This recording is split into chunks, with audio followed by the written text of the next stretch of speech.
अच्छा, टूल्स हमने last time जो है वो सीखे थे कि हम किस तरह से जो है वो अपने फंक्शन बनाते हैं जो ऐसा जवाब लेकर आते हैं जो हमारे किसके पास नहीं होता, ओपन एआई के पास उसका जवाब नहीं होता। तो हम कैसे अपने टूल्स में वो जवाब रखते हैं कि जिससे वो रीडायरेक्ट होता है और वहां से जवाब लेके आता है। ये काम कर लिया था सबने? हाँ, सबके पास हो गया था। मैंने इसमें 2-3 फाइल्स आपको दी थी कि आप इसको रन करिएगा। और पहली फाइल में ये था कि जवाब नहीं आ रहा था, याद है?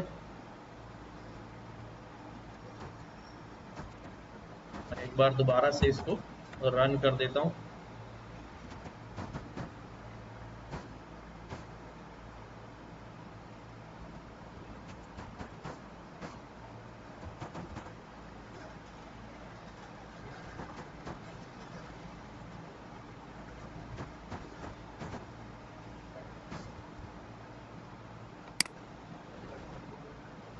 ठीक है, सिचुएशन ये थी कि जब हमने इसको ये सवाल भेजा है what is the time of the day, तो इसने हमें डिनाई कर दिया था।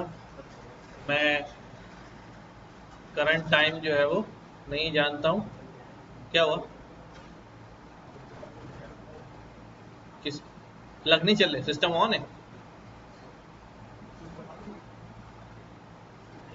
जाओ उधर जाओ, उनसे बोलो पीछे से ब्रेकर उठाएंगे तो फिर यहाँ चार्जिंग आ जाएगी। चार्जिंग, अच्छा जी, तो वो डिनाई करता है। तो इसका सॉल्यूशन ये था कि we developed we used OpenAI tools property, जिसके अंदर हम जो है वो अपना फंक्शन डिफाइन करते हैं which tells the answer to the OpenAI API. उसके ऊपर लाइक एक सिंपल सा यहाँ फंक्शन बना लिया था कि अगर टाइम की बात होगी तो ये 5:45 रिटर्न करेगा। टूल्स के अंदर हमने किया क्या था, call open AI tools,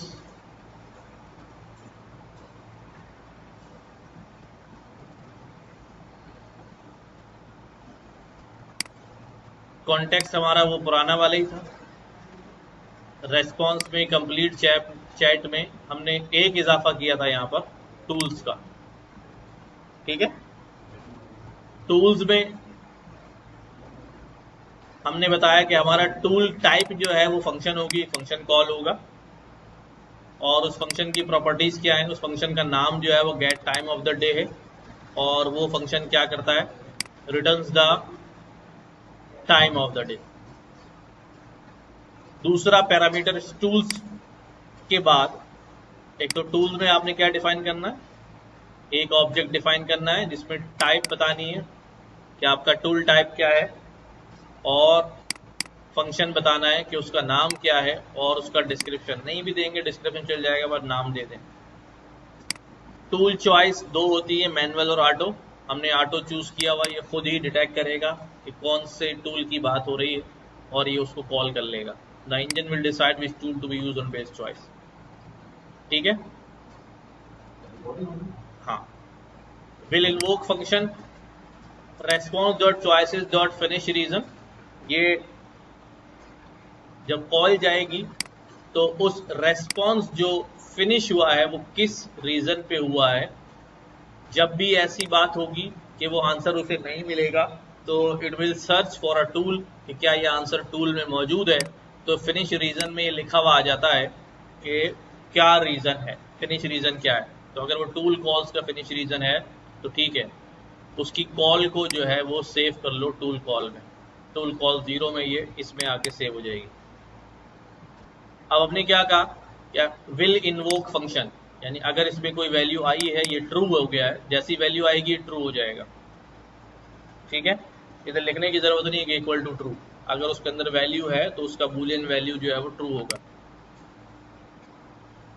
tool call में से फंक्शन नाम उठाया और क्या बोल दिया, अगर वो फंक्शन नाम get time of the day, क्योंकि हमने फंक्शन यहाँ पर बनाया हुआ है और हमने अपने टूल्स में भी ये डिफाइन किया हुआ है कि हमारा फंक्शन नेम जो है वो gate time of the day. अगर टूल नेम में ये नाम आ गया है gate time of the day, तो ये क्या करेगा, गेट टाइम ऑफ डे का फंक्शन कॉल कर लेगा और उसका रेस्पॉन्स जो है वो टूल रेस्पॉन्स में डाल देगा, और ये रेस्पॉन्स कॉन्टेक्स्ट में हम पुश करा देंगे मैसेज। ठीक है, कॉन्टेक्स्ट में आएगा, पुश हो जाएगा, और दोबारा रोल टूल, कंटेंट रेस्पॉन्स, उसकी टूल आईडी, ये दो चीजें पुश हो जाएंगी और हमारा रेस्पॉन्स जो है वो चल जाएगा। बाकी दोबारा हमें टूल कॉल लगानी पड़ेगी, रेस्पॉन्स को प्रिंट कराएंगे तो हमारे पास ये रेस्पॉन्स जो है नजर आएगा। ये काम हमने पिछली क्लास में परफॉर्म किया था।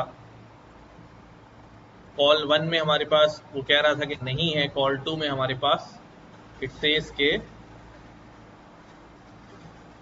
Current time of the day is evening. ठीक है, टाइम नहीं दिखा रहा उसने, इसको क्या बना दिया, इवनिंग बना दिया।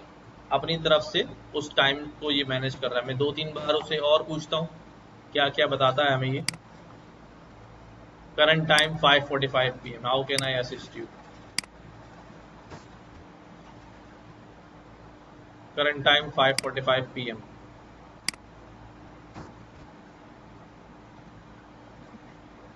It is currently 5:45 PM। ठीक है,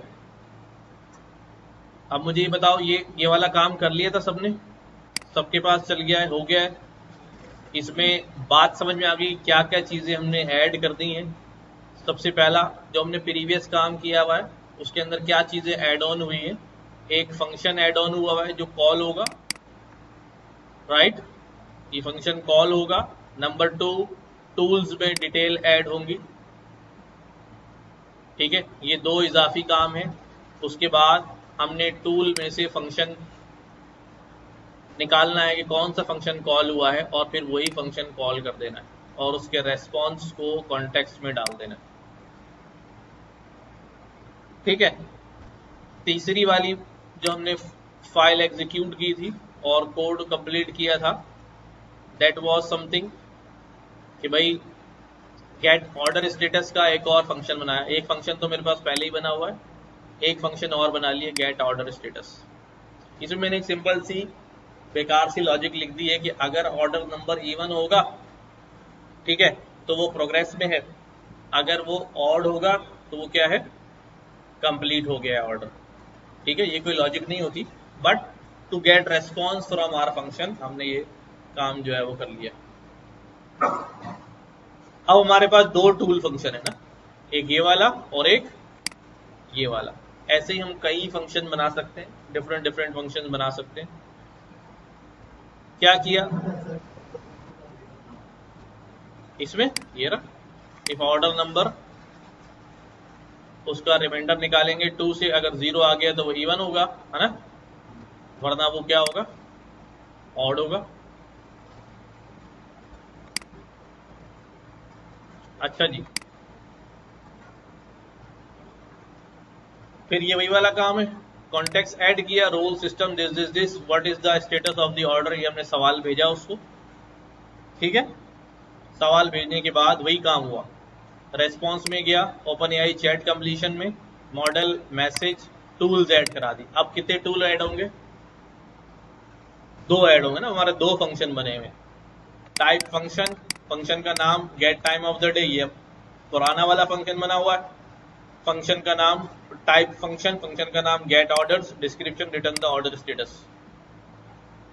ठीक है, अब ऑर्डर चूंकि, समझना इस बात को, ऑर्डर नंबर चूंकि यूजर डालेगा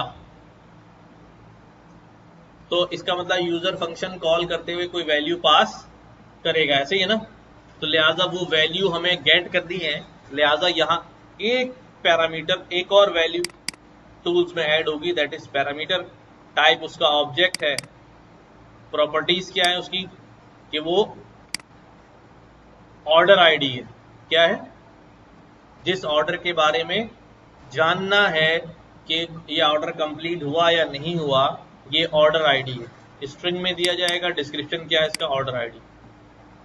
ठीक है, रिक्वायर्ड लिख दिया है ऑर्डर आईडी, इसका मतलब मैंडेटरी हो गया है, लाजमी उसको पास करनी है, लाजमी पास करनी है। ठीक है, अच्छा, अब ये सोचना, इस वक्त मैंने पहले भी बताया था कि यू विल बी थिंकिंग कि भाई ये इतनी सारी चीजें हमें कैसे याद रहेंगी, क्या डालना है क्या नहीं डालना, बट जब आप इसको 2-3 बार लिख लेंगे ठीक है, एक बार आपने ऑर्डर स्टेटस बना दिया, एक बार आपने वैसे ही पूछ लिया अभी स्कूल खुला है कि बंद है, बट जब आप 2-3 बार करेंगे तो आपको खुद ब खुद ये अंडरस्टैंडिंग डेवलप हो जाएगी कि मुझे पैरामीटर डालना है, उसकी ऑब्जेक्ट बतानी है, प्रॉपर्टीज बतानी है। अगर मेरा टूल फंक्शन में जो है वो कोई वैल्यू यूजर पास करेगा, आई एम एक्सपेक्टिंग कि कोई यूजर जो है वैल्यू पास करेगा, तो फिर मैं ये पैरामीटर्स जो है वो ऐड करूँगा। जबानी याद नहीं रहता, नहीं रहे, ठीक है, कोड जबानी नहीं लिखना है। आप चाहो चैट जीपीटी से कोड लो, चाहो जाके डॉक्यूमेंटेशन से लो, बट आपको पता होना चाहिए कि ये चीज करनी है। ठीक है, ऐसा ना हो कि पता ही ना हो। कोड अगर आप लिख के पेस्ट भी कर रहे हैं कोई मसला नहीं है, बट आपको समझ में होना चाहिए कि भाई मैंने ये क्यों किया हुआ है, ये क्यों हो रहा है। फिर वही tool choice, auto manual auto. अब आ गया हमारे पास will invoke function, tool calls, यानी टूल कॉल्स के ऊपर अगर हमारी जो रेस्पॉन्स है वो एंड होगा चैट जीपीटी का, तो हम उसमें से क्या निकालेंगे, उस टूल कॉल का नाम निकाल लेंगे। उस टूल कॉल को सेव करेंगे, उसका नाम चेक करेंगे। अगर वो नाम get time of the day है तो कौन सा फंक्शन कॉल कर लो, get time of the day, और इसका सारा रेस्पॉन्स वैसे ही सेव करा दो। बट अगर वो function gate time of the day नहीं है तो हमने दूसरा कौन सा बनाया हुआ है, ऑर्डर स्टेटस। अगर वो ऑर्डर स्टेटस है, अगर वो ऑर्डर स्टेटस है तो फिर क्या करो भाई, उसके आर्गुमेंट्स लो, यूजर से आर्गुमेंट लो। जेसन में पास करके भेजना जरूरी नहीं था, बट ठीक है लिख दिया है। उस आर्गुमेंट को अपने पास रॉ आर्गुमेंट आया, उसको जेसन में कन्वर्ट किया हमने। जेसन में कन्वर्ट, जेसन क्या होता है, जावास्क्रिप्ट का ऑब्जेक्ट बनाया हमने। हाँ, जावास्क्रिप्ट का ऑब्जेक्ट बनाया, एक आपने आईडी दी, मैं उसको क्या कर रहा हूँ, वो सिर्फ वैल्यू है। ठीक है, मैंने इसको जावास्क्रिप्ट का ऑब्जेक्ट बना दिया, इसकी एक वेरिएबल बनाया कि दिस इज ऑर्डर आईडी और उसकी वैल्यू ये है, उसको कर्ली ब्रैकेट में बंद करके जैसन बना के सेव कर लिया, क्योंकि हम जैसन रेस्पॉन्स भेज देते हैं, और इसको एज अ जैसन ही क्या कर दिया, अपने पुश करा दिया। दोबारा कॉल गई और हमारे पास रेस्पॉन्स जो है वो हमारा टूल से रेस्पॉन्स आएगा। लेट्स सी कि हम क्या क्या कर रहे थे इसके अंदर। अभी हमने सवाल में node call 3.js getting order status of and the order 1 2 3 48। 48 कैसा नंबर है, इवन नंबर है, और हमने ऐसी एक बेकार सी लॉजिक पीछे लिखी हुई है कि इवन नंबर होगा तो क्या होगा, वो प्रोग्रेस में होगा। तो इसलिए ये क्या कह रहा है, अभी इवन नंबर ने प्रोग्रेस लिखा था, क्या लिखा था अपनी लॉजिक में, क्या लिखा हुआ हमने, हाँ, ऑर्डर नंबर का modulus 2 equal to 0, return in progress, else completed. सही दिखा रहा है, उल्टा तो नहीं दिखा रहा है? इसने क्या दिखाया, कंप्लीटेड दिखाया ना, ये तो इवन नंबर है। अच्छा, ये नंबर मैंने कहाँ भेजा है, ये नंबर मैंने यहाँ भेजा है।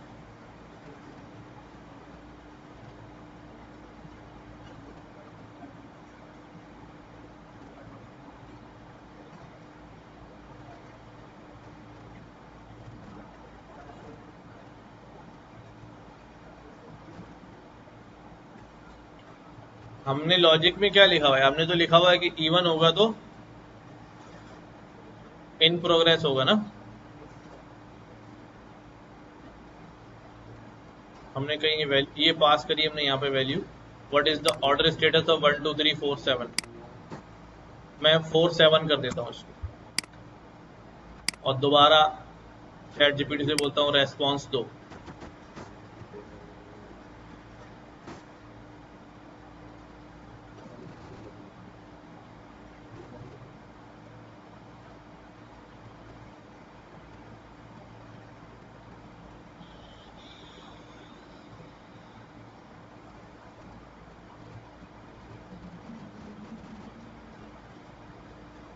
आपके पास भी अगर कोड है तो अपने पास चलाएं, अगर रेस्पॉन्स भी मर गया।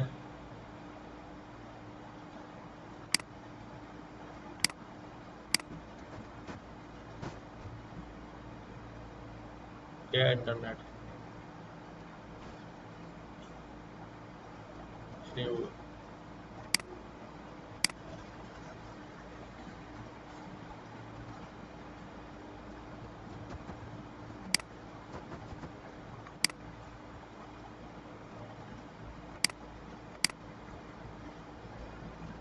The order 1 2 3 4 7 has been completed.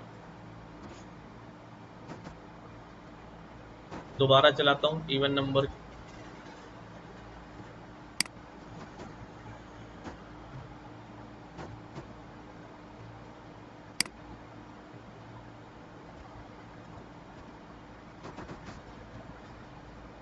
देर से आ रहा है रेस्पॉन्स।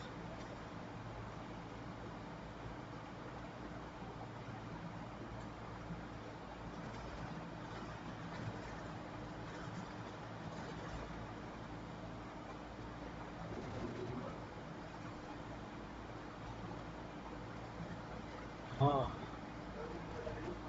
क्या गलती है? अगर ऑर्डर नंबर का मॉड्यूलस 2 से लिया तो इवन नंबर हो गया, तो बताना इन प्रोग्रेस, वरना बताना कंप्लीटेड।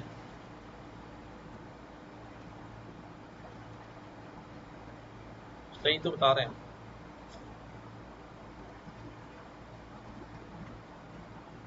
चलो खैर, वो हमारी लॉजिक का मकसद हो सकता है।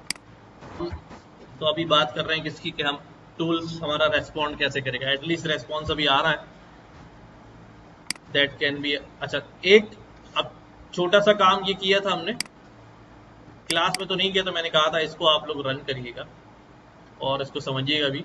यही सारी चीज़ें हमने की हैं कि थोड़ा ज़्यादा कोड भी है, बट फ्लाइट रिजर्वेशन का एक छोटा सा सिस्टम है। एक बंदे ने पॉइंट ए से पॉइंट बी की तरफ जो है वो ट्रैवल करना है, और वो उसके लिए पूछ रहा है कि भाई इसके लिए कोई फ़्लाइट अवेलेबल है या नहीं है। ठीक है, क्या किया, वही टूल फंक्शन बनाया। क्या नाम है इसका, गेट अवेलेबल फ्लाइट्स। क्या, गेट अवेलेबल फ्लाइट्स। इससे क्या मांग रहे हैं हम, कहाँ से जाओगे और कहाँ जाओगे, डिपार्चर कहाँ से है और डेस्टिनेशन क्या है। ठीक है, सोर्स क्या है और डेस्टिनेशन क्या है। Console dot log getting available flights. Okay, अब ये दो नाम डालने पड़ेंगे ना, SFO एंड LAX। आप अपने नाम लिख दें, यहाँ पर अपने शहरों के नाम लिख दें। ठीक है, अगर यहां से जाना है और यहां पर जाना है तो क्या रिटर्न कर देना कि भाई ये फ्लाइट अवेलेबल है और ये फ्लाइट अवेलेबल है। अगर DFW से LAX जाना है तो ये वाली फ्लाइट अवेलेबल है, वरना हर सूरत में एक फ्लाइट ये वाली जो है ना अवेलेबल है। यहाँ आप कोई भी फर्जी नाम जो है वो इस्तेमाल कर सकते हैं, जो आप यूज करना चाहें यूज कर लें।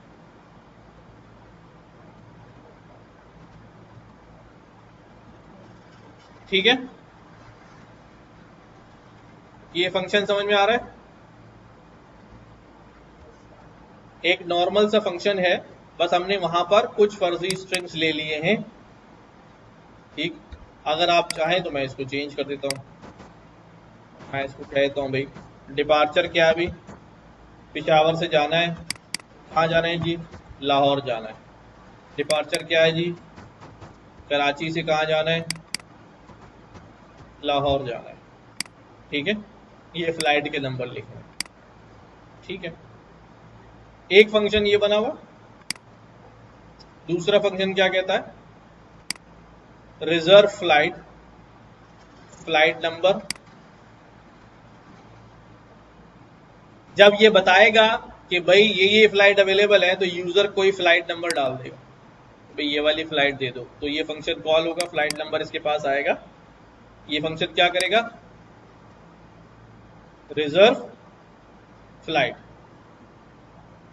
आगे हमने छोटी सी कंडीशन लगाई हुई है, a flight number dot length 6 reserving flight number, ये फ्लाइट नंबर के साथ रिजर्विंग लिखा हुआ आएगा और ये रिटर्न कर देगा 1 2 3 4 5 6। ठीक है, और अगर 6 नंबर अच्छा ये लॉजिक रियल लॉजिक नहीं है, मैं बार बार कह रहा हूँ, ये सिर्फ इसलिए लिखी है कि हम सिर्फ ये देख लें कि हमारा फंक्शन कॉल कैसे जा रही है, वहां से रेस्पॉन्स कैसे आ रहा है। आप बोले भाई ये क्या लॉजिक है, नंबर 6 लेस देन, तो गड़बड़, इसकी परवाह नहीं करेंगे लॉजिक क्यों लिखी हुई। इट इज जस्ट कि वहां पर जाए तो फिल्टर होके कोई एक ये आ जाए या ये रेस्पॉन्स आ जाए, बस सिर्फ इसलिए लिखी है कि अगर लेंथ 6 है तो वो कह देगा फ्लाइट रिजर्व हो रही है और ये वैल्यू रिटर्न कर देगा। अगर लेंथ 6 नहीं है, छोटी लेंथ डाल दी, तो क्या कह देगा अभी, सारी फ्लाइट बुक है। और नॉर्मल हालात में तो हम क्या करेंगे, डेटाबेस से जाके चेक करेंगे ना, वहां यहाँ पे ऐसे थोड़ी करेंगे। तो फुली बुक्ड, फिर वही किया, context give information about flights and make reservation. ठीक है, ये हमारा कंटेक्स्ट है। Call open AI with functions, okay. वही चैट रेस्पॉन्स मॉडल, आप फॉरन कहां पर आ गए, टूल्स के अंदर। इस दफा टूल्स के अंदर क्या क्या है हमारे पास, हमने पहले कहा टाइप क्या है हमारी, फंक्शन, टाइप फंक्शन, और फंक्शन की प्रॉपर्टीज क्या है, गेट अवेलेबल फ्लाइट्स, ये क्या बताता है, return the available flight for the given departure and destination, okay. Parameter क्या होंगे, यूजर पूछेगा क्या, एक ऑब्जेक्ट देगा, उसमें क्या होंगी भाई, कहां से डिपार्चर हो रहा है उसका स्ट्रिंग नाम आएगा, कराची से, लाहौर से, कहां से, डिपार्चर एयरपोर्ट कोड। डेस्टिनेशन देगा, स्ट्रिंग होगा डेस्टिनेशन एयरपोर्ट कोड, ठीक है। और दोनों चीजें मैंडेटरी रिक्वायर्ड है, डिपार्चर भी और डेस्टिनेशन। कोई नई बात नहीं हुई इसके अंदर, बिल्कुल कॉपी है। अब एक और टूल का दो टूल है फंक्शन ऐड किया ना हमने, एक तो सिर्फ बताने के लिए और एक कंफर्म करने के लिए। टाइप फंक्शन, फंक्शन का नाम reserve flight, make a reservation for a given flight number, okay. Parameter क्या है अभी, ऑब्जेक्ट प्रॉपर्टीज फ्लाइट नंबर, ये यूजर बताएगा ये वाली कर दो, फ्लाइट नंबर टू रिजर्व, ये वो है, ये नंबर वो नंबर होगा जो फ्लाइट रिजर्व कर दी है, और ये भी मैंडेटरी फंक्शन है, फ्लाइट नंबर, ठीक। टोटल टूल चॉइस वही ऑटो है, ऑटो। अब इन्वोक फंक्शन, बिल्कुल वही काम हो रहा है, इफ इन्वोक फंक्शन ट्रू, उसमें कोई वैल्यू आ गई टूल कॉल में से तो फंक्शन का नाम उठाओ, फंक्शन का नाम अगर अवेलेबल फ्लाइट्स गेट करना है तो जेसन में पार्स करके डाटा उठा के क्या कर दो भाई, कॉन्टेक्स्ट में पुश कर दो, और उसको आईडी वाईडी भी दे दो। अगर फंक्शन नेम क्या है, रिजर्व फ्लाइट है, तो ये रिजर्व फ्लाइट का फंक्शन चलाएगा, ठीक है। और इसको ये दोनों आर्गुमेंट भेज देगा, फ्लाइट नंबर ये रिजर्व कर दो, और यहाँ पर अवेलेबल फ्लाइट का फंक्शन चल रहा है जिसमें डिपार्चर और डेस्टिनेशन दोनों चीजें भेजी जा रही है। रिस्पॉन्स को पुश कराया, सेकंड कॉल गई, और ये हमने लॉग करा दिया, हेलो फ्रॉम फ्लाइवर स्टूडेंट चैटबॉट। और यहां से हम ये डाटा पास करेंगे, यूजर से इनपुट लेंगे, कॉल ओपन एआई फंक्शन, ये हम, क्योंकि पहले हम यूजर इनपुट नहीं ले रहे थे, शुरू के चैटबॉट पे हमने यूजर से इनपुट लिया था, हम बात सवाल पूछ रहे थे कि भाई, अब इसको जब मैं रन करता हूं,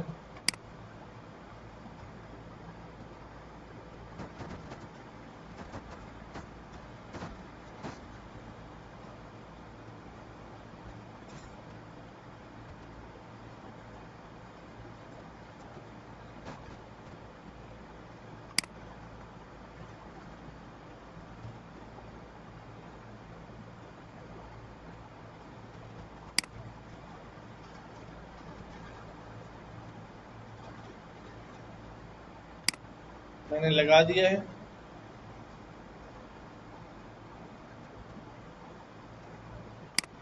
कंसोल डॉट लॉग आना चाहिए, अभी तक आया नहीं है।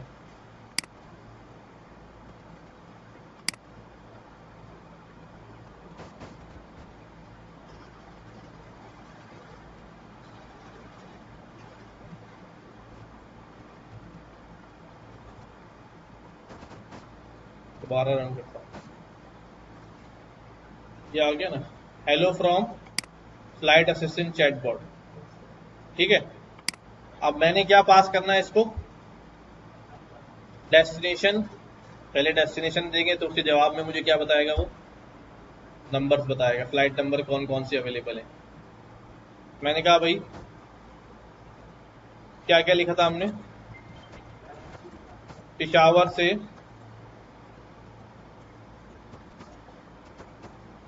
लाहौर,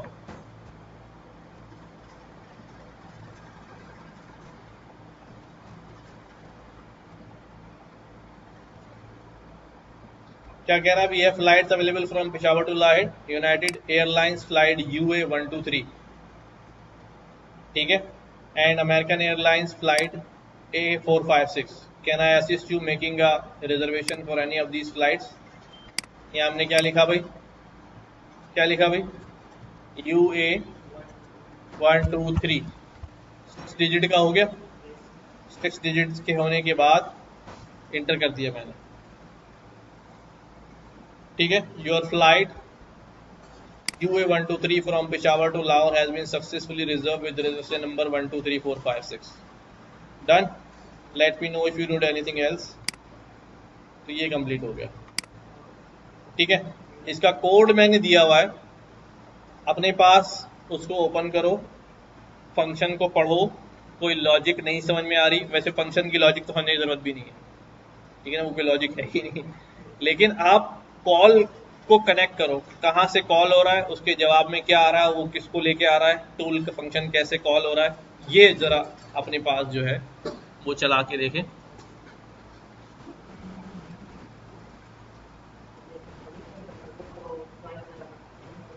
अच्छा मैं डाल देता हूँ, डाल देता हूँ।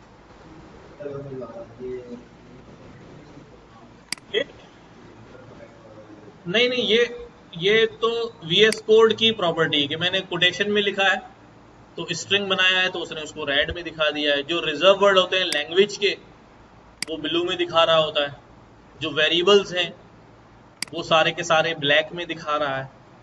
एनीथिंग जो मैं कोटेशन में लिख रहा हूँ वो इसको किस में रख रहा है, रेड में रख रहा है। देखो कोटेशन के बगैर लिख रहा हूँ तो वो उसको वेरिएबल समझ रहा है, ब्लू ब्लैक में रख रहा है। रिजर्व वर्ड है तो वो ब्लू में है, जो लैंग्वेज के अपने वर्ड है। अच्छा मैं क्या दे रहा हूँ,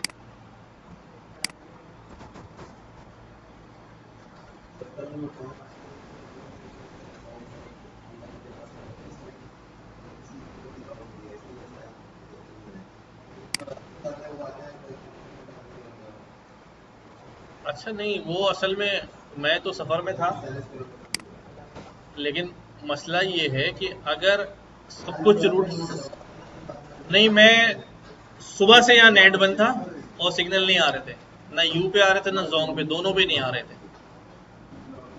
तो जब मैं अभी यहाँ सिग्नल आना शुरू हुए तो मैंने रेस्पॉन्स किया है कि भाई जो है ना वो, हाँ हाँ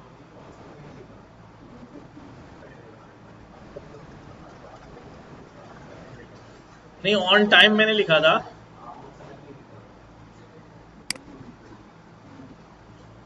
देखो आ रही है फाइल्स आ रही है, 3 और 4 दोनों रन कर लो, अगर 3 रन नहीं करिए।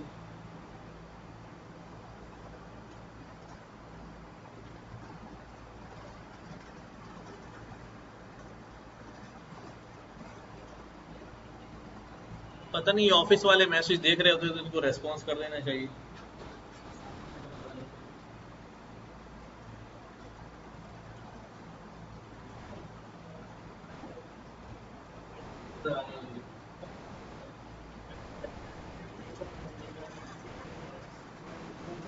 व्हाट्सएप पे दो,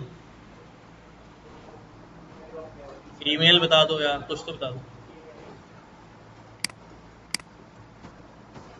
ईमेल में अटैच कर देता हूँ।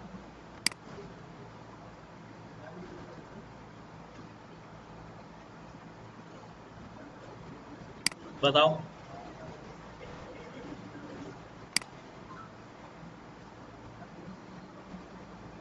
नेट का हाल भी ऐसी है यार। हाँ ए,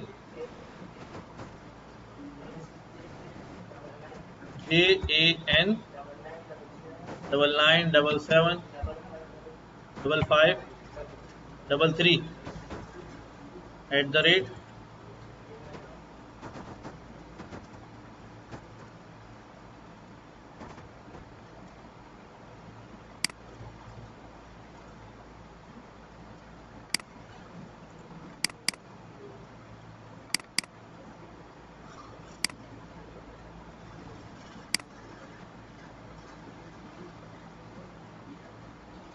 नहीं जा रही भाई, ब्लॉक कर दीजिए। जिप करके देता हूँ, वो सिस्टम फाइल है ना, जिप कर दूंगा तो फिर चली जाएगी।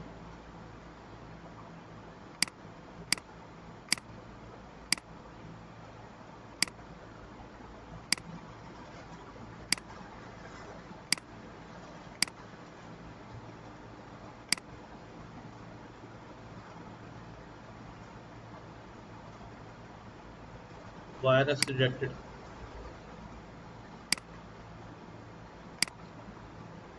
कौन सा वायरस नजर आ गया इसमें? व्हाट्सएप लॉगिन कर ले यार यहाँ पे भाई। हाँ में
सवाल नजर आ रहा है उसके बाद जो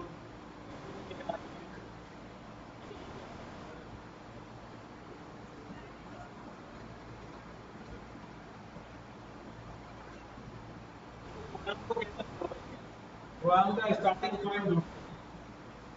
पॉइंट क्या है इस प्रोग्राम का? हाँ, सबसे पहले ये लाइन चलेगी इंपोर्ट वाली, उसके बाद ये लाइन चलेगी, उसके बाद फंक्शन चलेगा। फंक्शन तो जब चलता है जब कॉल होती है, फंक्शन कॉल होता है जब चलता है। ये फंक्शन चलेगा नहीं, ये कॉन्टेक्स्ट क्रिएट होगा, हाँ हो जाएगा, फंक्शन के बाहर है। ठीक है, ये फंक्शन चलेगा नहीं, फंक्शन जब चलता है जब कॉल होता है। आ जाओ आ जाओ आ जाओ आ जाओ आ जाओ।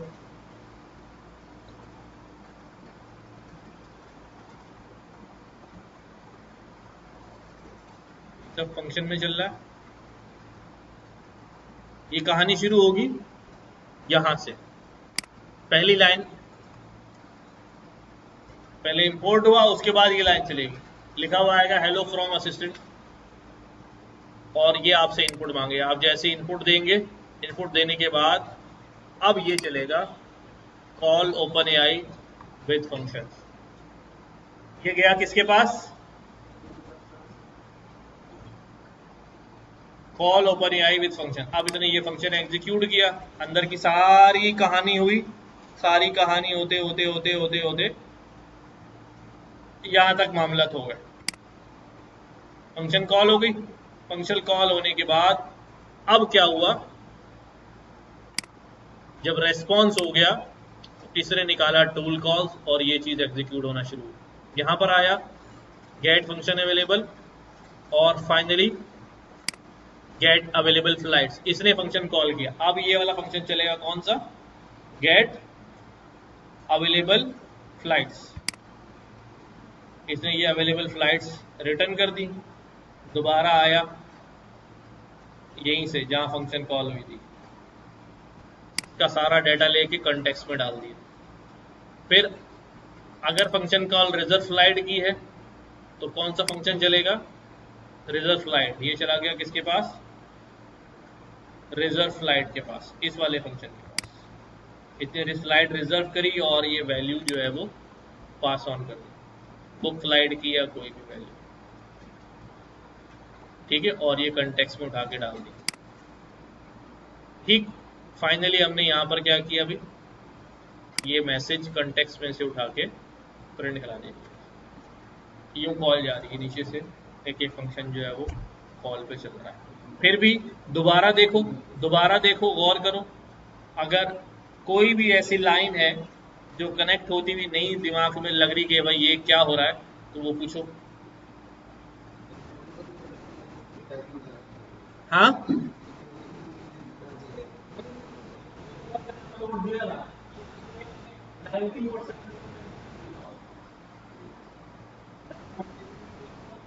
कॉल्स के क्या क्या पैरामीटर होंगे, टूल कॉल्स के पूरे उसमें नाम,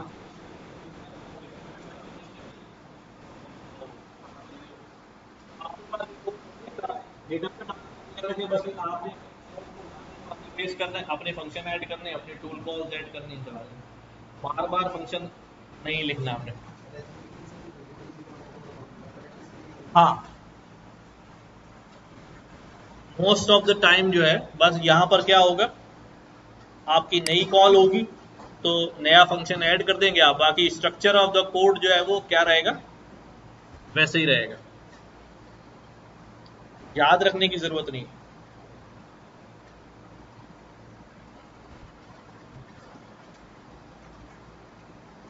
अच्छा, नेक्स्ट जो है, एक मिनट भाई, अरशद भाई तड़प रहे हैं वहां पर, कह रहे हैं जूम का लिंक दे दें। मैं चलो देता हूँ।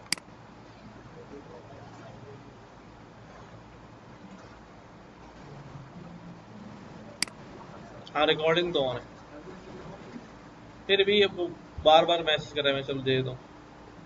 नया टॉपिक पढ़ने जा रहे हैं हम।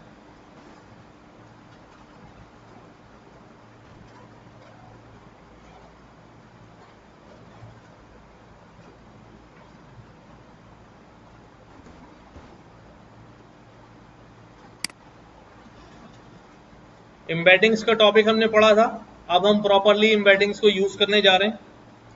एम्बेडिंग जनरेट कैसे होती है, ओपन एआई की एम्बेडिंग फंक्शन कॉल कैसे होती है, कैसे हम अपने टेक्स्ट की एम्बेडिंग जनरेट कराएंगे और कैसे हम उसको जेसन में सेव कराएंगे एंड देन फिर हम किसी डेटाबेस में ले जाएंगे। ठीक है ना, वेरी इंपॉर्टेंट, वेरी इंपॉर्टेंट, पूरी समझ लो कि बैकबोन है आगे जितना भी काम हमने करना है।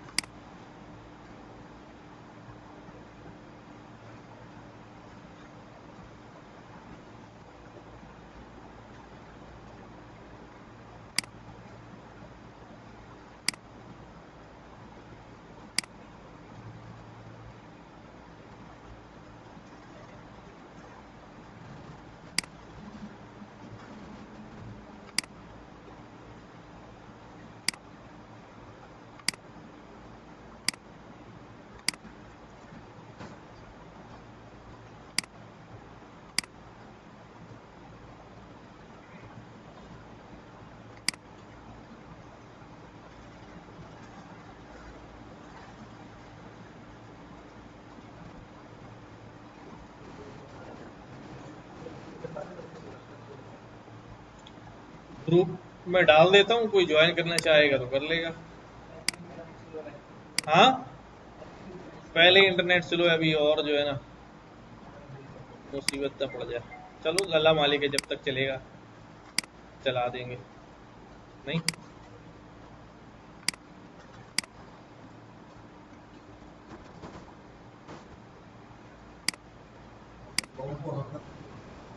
हाँ,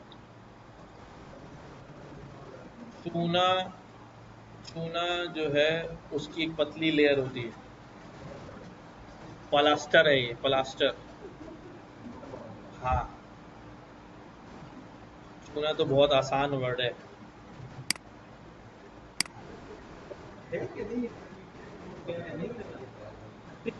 फायरवॉल तो लगा दिए, वो काम कोई नहीं कर रही, बस उससे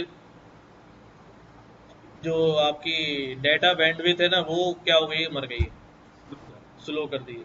फायरवॉल नहीं काम कर रही है, इन्होंने जानबूझ के डेटा बैंडविड्थ क्या कर दी है, स्लो कर दी है, ताकि लोग जो है ना जो चीज़ें शेयर करते हैं, ये करते हैं, वीडियो शेयर करते हैं, करते हैं, वो थोड़ा प्रोसेस क्या हो जाए, स्लो हो जाए।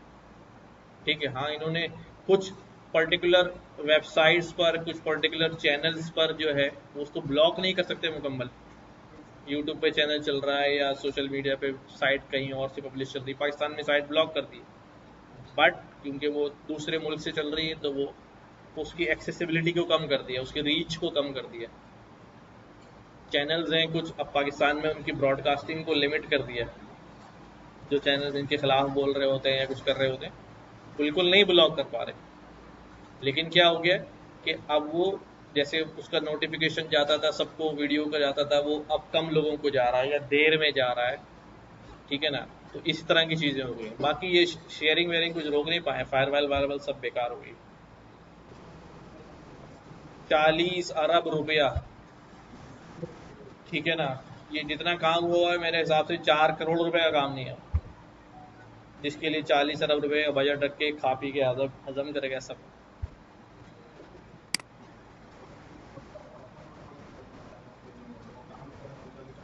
भाई सत्यानाश हुआ हुआ है, सारा सत्यानाश हुआ हुआ है। ये रेस्पॉन्स टाइम जो है ना वो इतना बढ़ गया है। अभी तो बीच में वॉइस मैसेज तक नहीं खुल रहा था यार, पिक्चर नहीं शेयर हो रही थी, कैसे फाइल्स अपलोड होगी, क्या होगा। हाँ, नहीं बैंडविड्थ ही कम होगी तो वीपीएन भी स्लो ही चलेगा ना, और क्या होगा। तो इंटरनेट स्पीड स्लो हो गई ना, वीपीएन तो वो है कि अगर कोई साइट है जिसकी एक्सेसिबिलिटी नहीं है पाकिस्तान में, तो फिर आप वीपीएन के थ्रू आए, वो एक्सेस कर सकते हैं उसको।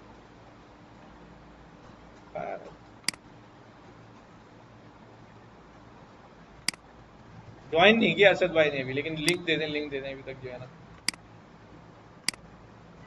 थैंक्स हो रहा।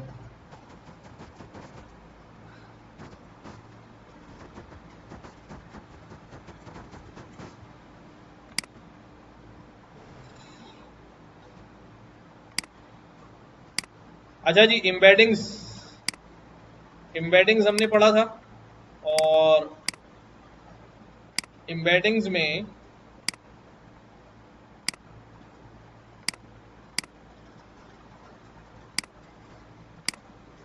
हमने देखा किस लिए होती हैं, ताकि हम अपने डेटा को क्या कर सकें, वेक्टराइज कर सकें, न्यूमेरिक डेटा में जो है वो कन्वर्ट कर सकें। ठीक है, हम यहाँ पर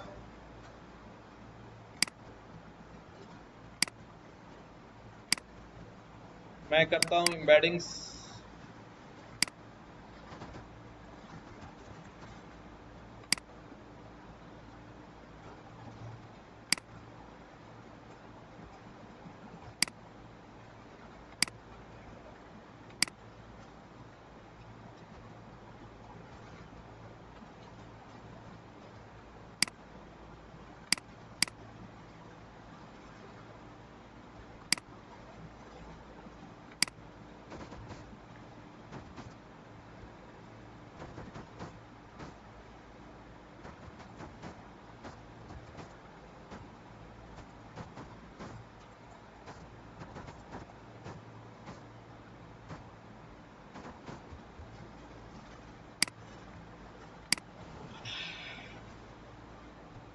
अच्छा जी, सोर्स में मैंने जहाँ टूल्स रखे हुए थे वहीं एम्बेडिंग्स रख दी, और एम्बेडिंग्स के अंदर अपना रीड इग्नोर वगैरह डाल दिया है।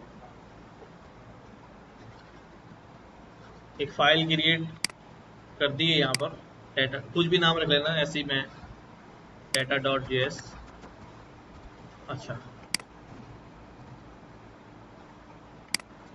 अपना भाई npm init तो मैंने चला दिया है, npm इंस्टॉल OpenAI। जल्दी से आप लोग ये सारे काम कर लें। npm init OpenAI, अगर उसी फोल्डर में उसी प्रोजेक्ट में काम कर रहे हैं तो ठीक है, तो दोबारा जरूरत नहीं पड़ेगी, मैंने नया फोल्डर बना लिया है, इसलिए मुझे जरूरत पड़ रही है।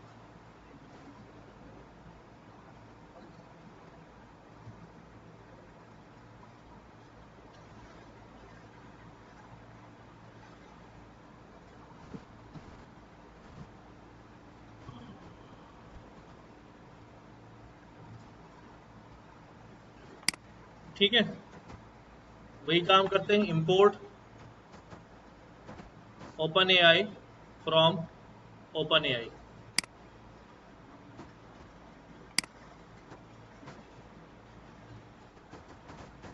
कांस्टेंट अपनी OpenAI की लगा लेते हैं, आ गई, ठीक हो गया।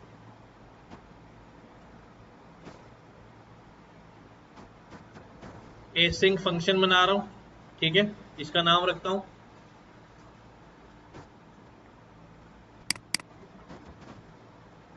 Generate embeddings. एम्बेडिंग्स जनरेट करेगा ये, ठीक है, और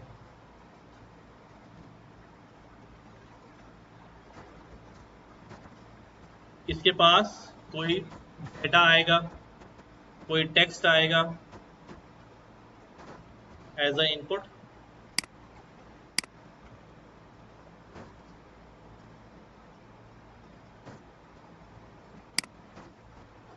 मैं कोई वर्ड दूंगा और कहूंगा इसकी एम्बेडिंग जनरेट करो, इसका वेक्टर जनरेट करो। ठीक है, उसके लिए मैं वही काम करता हूँ, रेस्पॉन्स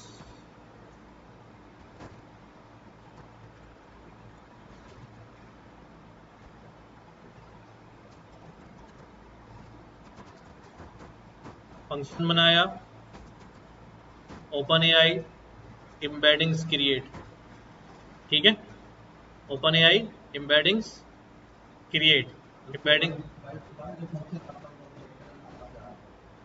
कौन सा वाला, रेस्पॉन्स का नहीं, आप स्मॉल से बना दें, वो तो वेरिएबल है, मैंने वो बेसिकली कांस्टेंट नहीं लिखा तो वो समझ रहा था कि वो लैंग्वेज वाला इस्तेमाल करेंगे।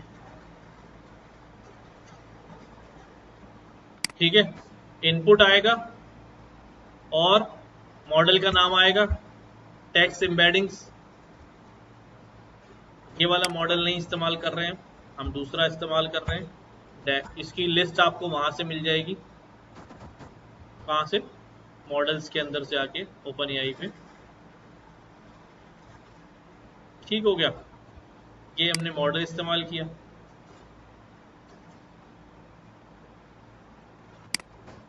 ये फंक्शन कॉल करेंगे, डाटा भेजेंगे, ये एम्बेडिंग जनरेट करके हमें क्या कर देगा, एम्बेडिंग जो है वो रिटर्न कर देगा। मैं इसको कर देता हूँ अभी console dot log, console log पे लगा देता हूँ रेस्पॉन्स डॉट डाटा।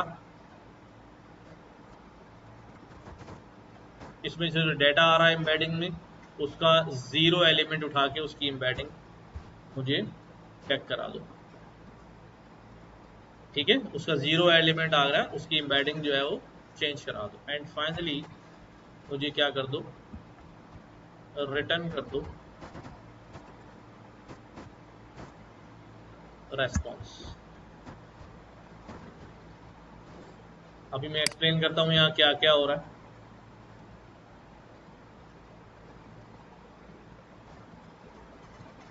ठीक हो गया, एसिंग फंक्शन कॉल कर लेता हूँ, generate embeddings, for example hello world की एम्बेडिंग। अच्छा, सबके जहन में है व्हाट वाज एम्बेडिंग? अगर कोई भूला हुआ है तो बताओ।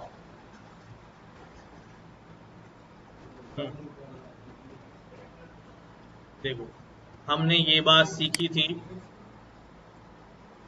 हमने ये बात सीखी थी कि हम हमारा डाटा जो है, पहली बात तो ये बड़ी क्लियर है कि वॉट एवर जो भी कुछ हम कंप्यूटर साइंस में कर रहे होते हैं वो सारा ऑन बिहाफ ऑफ क्या होता है, नंबर्स होता है।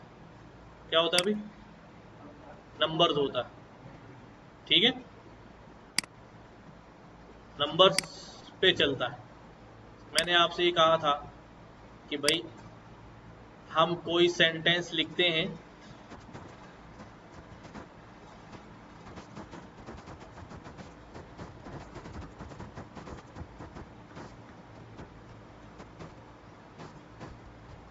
हम कोई सेंटेंस लिखते हैं, ये प्रोसेस होने के लिए जब जाता है, लेकिन पहले क्या होता है, ये कन्वर्ट होता है न्यूमेरिक डाटा के अंदर। ये टूटता है पहले, टूटने के बाद टोकन बनते हैं हर वर्ड के, टोकन बनने के बाद इसको कोई ना कोई नंबर असाइन हो जाता है। ठीक है, मैं वैसे ही रैंडम डाल रहा हूँ, कोई ना कोई नंबर जो है वो असाइन हो जाता है।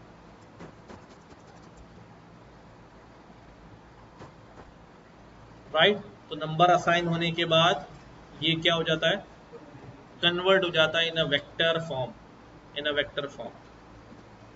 ये तो 6-8 अल्फाज हैं, हमारी वोकेबलरी में मिलियंस ऑफ यूनिक वर्ड्स होते हैं। कितने, मिलियंस ऑफ यूनिक। एक किताब है, उस किताब में से अगर यूनिक वर्ड्स निकालूं, काउंट करना शुरू, रिपीटेड को छोड़ता जाऊं, यूनिक वर्ड्स लेता जाऊं, there will be thousands of words. ठीक है, 2 लाख, 2.5 लाख, 3 लाख यूनिक वर्ड्स हमें मिल जाएंगे। पूरी पूरी किताब का वेक्टर बन जाएगा वोकेबलरी, और सारे लफ्ज अब मेरे पास एक गोदाम में रखे हुए हैं, उनके पीछे उनका क्या लिखा हुआ है, नंबर लिखा हुआ है, इनकोडेड नंबर लिखा हुआ है। तो जब कोई मेरे पास सेंटेंस आएगा, ठीक है, जैसे फॉर एग्जांपल अब मेरे पास सेंटेंस आता है, डॉक्टर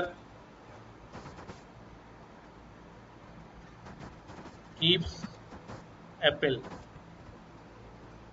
ठीक है, डॉक्टर कीप्स एप्पल।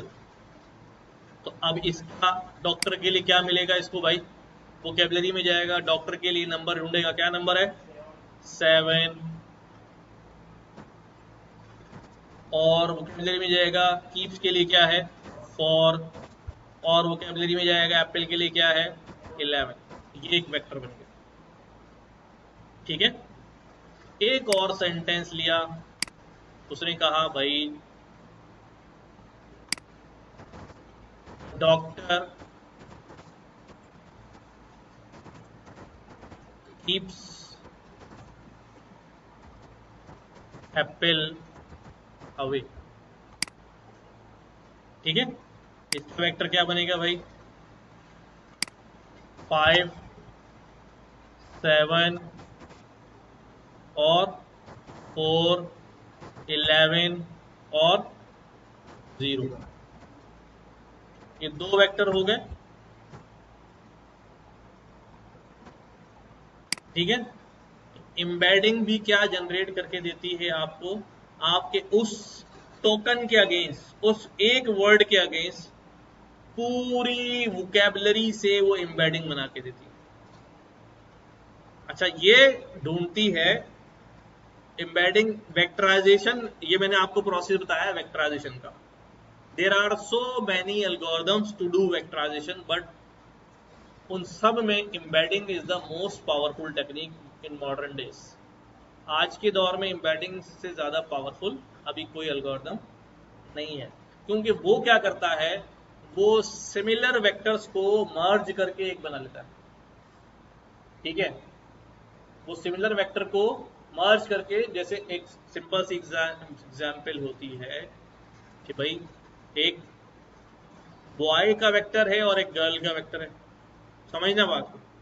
तो बॉय और गर्ल के वेक्टर को अलग अलग नहीं बनाता, बल्कि वो बॉय का वेक्टर ही लेता है, बॉय का वेक्टर लेता है, उसी वेक्टर में आगे प्लस कर देता है जेंडर को, तो वो क्या वेक्टर बन जाता है, गर्ल का वेक्टर भी बन जाता है, नया वेक्टर नहीं बनाता। तो इस तरह ये एम्बेडिंग्स क्रिएट करता है, और जो सिमिलर वेक्टर होते हैं सारे के सारे क्या हो जाते हैं, एक ग्रुप पे अंदर आ जाते हैं, करीब करीब हो जाते हैं। इनको किया जाता है प्लॉट। मैंने आपको बताया था, एक वेक्टर प्लॉट हुआ यहां पर आ गया, एक वेक्टर प्लॉट हुआ यहां पर आ गया, लाइक यहां पर आ गया, एक वेक्टर जो है वो यहां पर आ गया।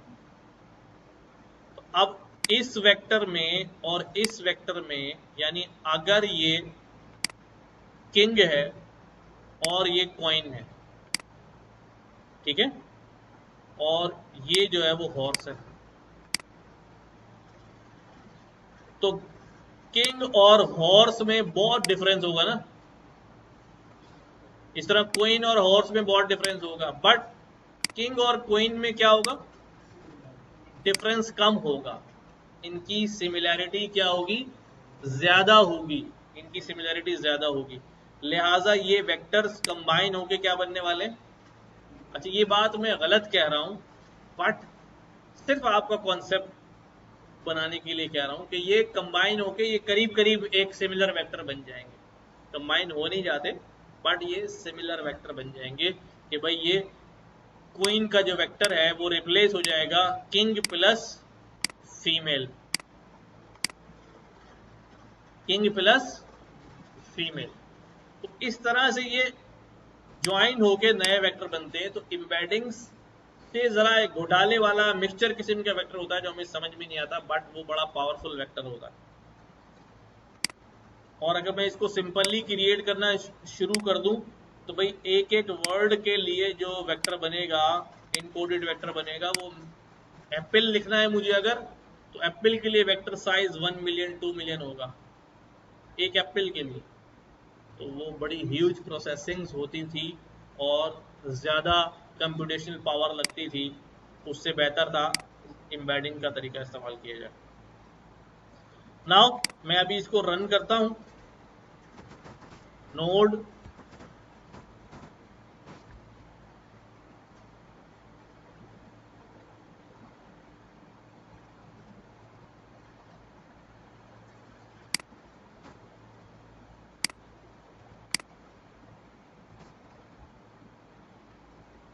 क्या मसला आया था इसमें, ऐसे ही तो इंपोर्ट कर रहे थे नहीं।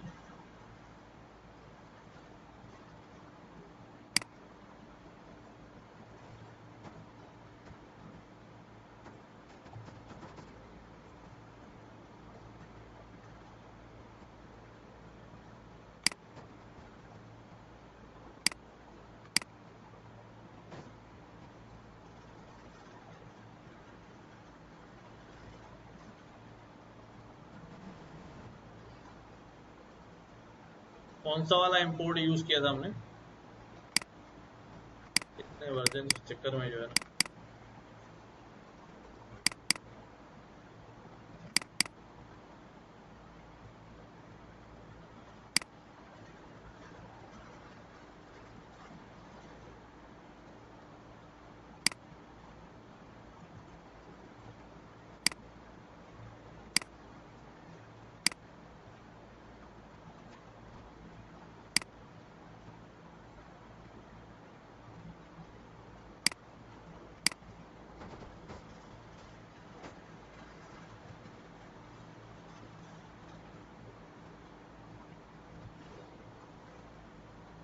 अपने पास चलाना है यार ये इंपोर्ट।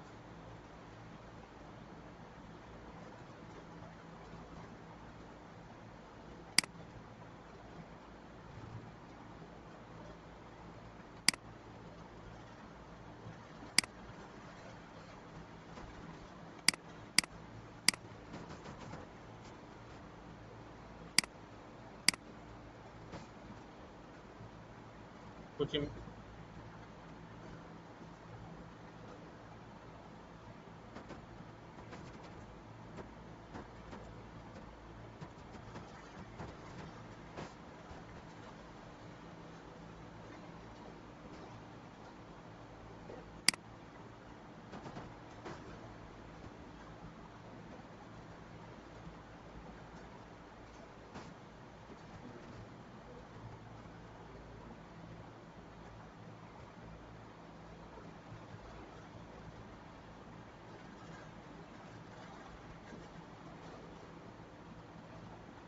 हो रहा है इंपोर्ट?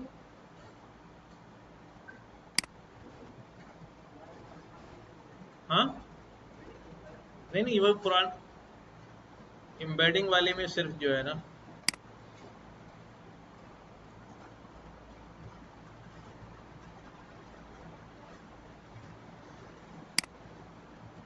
इधर ही दे दो।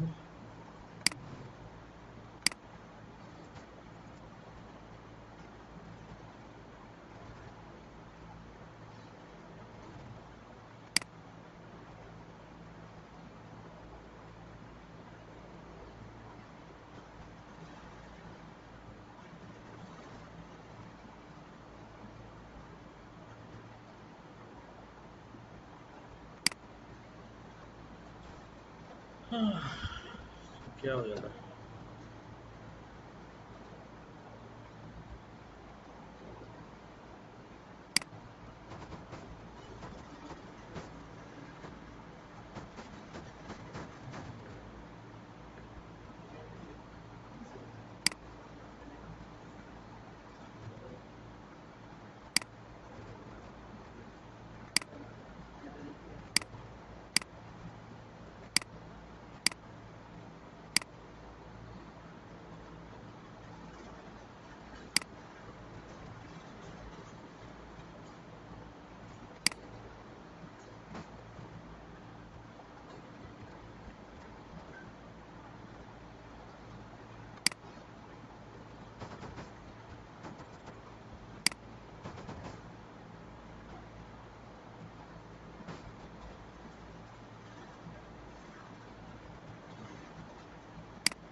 देखो ये हमारे पास ये एम्बेडिंग आ गई ना, हेलो वर्ल्ड के लिए ये एम्बेडिंग बनी है। हाँ ये पूरा एक वेक्टर है हेलो वर्ल्ड के लिए। हाँ तकरीबन 1566 वर्ड्स हैं इसके अंदर, 1436 मोर डेटा कह रहा है।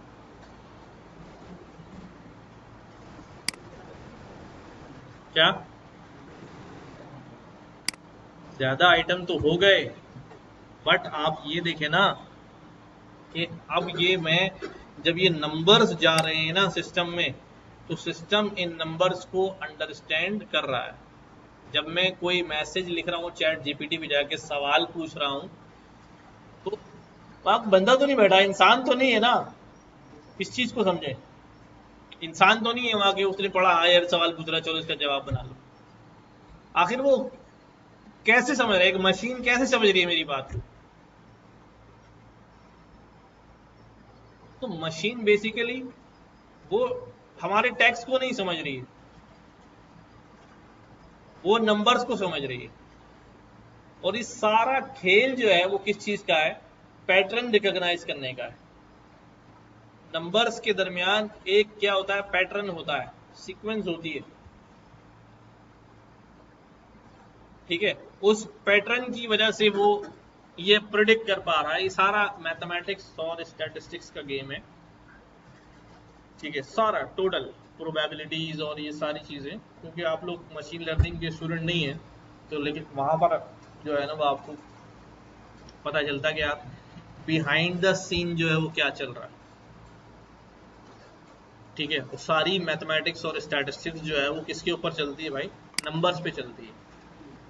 तो ये वेक्टर, हाँ मशीन लर्निंग में जो है ना, हाँ स्टैटिस्टिक्स, मैथमेटिक्स, स्टैटिस्टिक्स की 3 ब्रांचेस हैं, descriptive analysis, inferential statistics, probabilities और पता नहीं क्या क्या। नहीं नहीं पढ़ते हैं, यहाँ भी कोर्स चल रहा है उसमें भी पढ़ रहे हैं लोग। ठीक है, लेकिन वो ज़ाहिर है वो एक बिल्कुल अलग डोमेन है। यहाँ पर हम तो एआई की चीज़ों को एज अ टूल के तौर पे इस्तेमाल कर रहे हैं ना, वहाँ पर हम टूल डेवलप कर रहे होते हैं। ठीक है, कि अपना मॉडल जो है वो खुद डेवलप किया जाए। देखो एम्बेडिंग्स आई है आपके पास, तो अब मुख्तलिफ वर्ड्स की एम्बेडिंग जो है वो अब निकालें।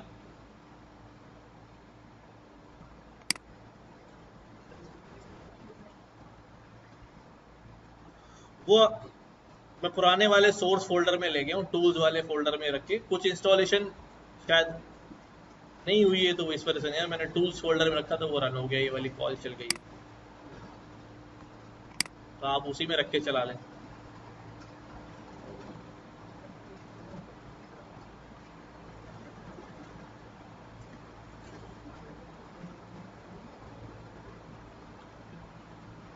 ये मुझे ओपन एआई एम्बेडिंग्स निकाल के भेज रहा है।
पंद्रह सौ ऑप्शन नहीं है।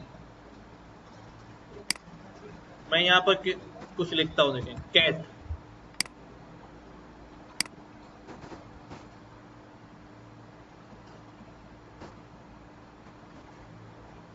ये इसने कैट के लिए एम्बेडिंग दे दी।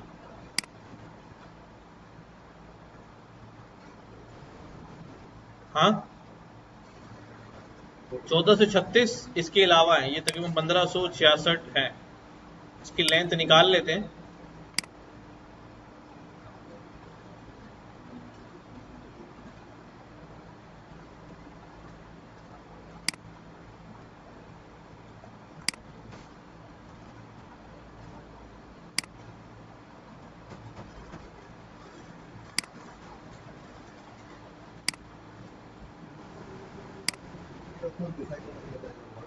जी जी जी जी,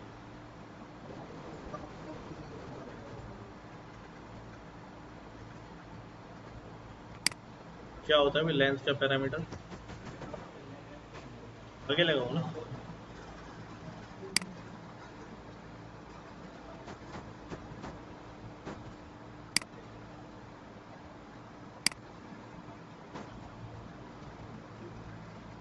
1536, तो 1536 साइज का एक वेक्टर है एक वर्ड के लिए।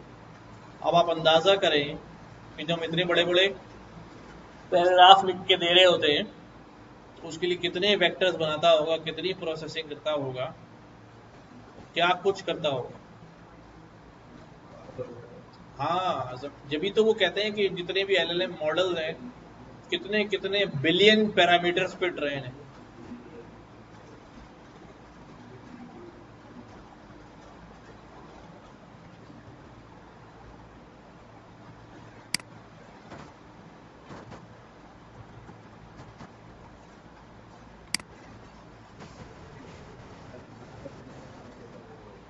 हाँ जी, इंसान ने क्या क्या बना डाला है।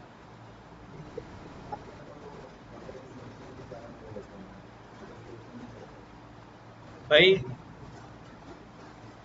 मशीन तो प्रोसेस करती है डाटा। इंसान इंसान कितना डाटा प्रोसेस करता है, सोचें, अज्यूम करें। मतलब मैं आंखों से, आप आप मेरी प्रोसेसिंग स्पीड देखें ना।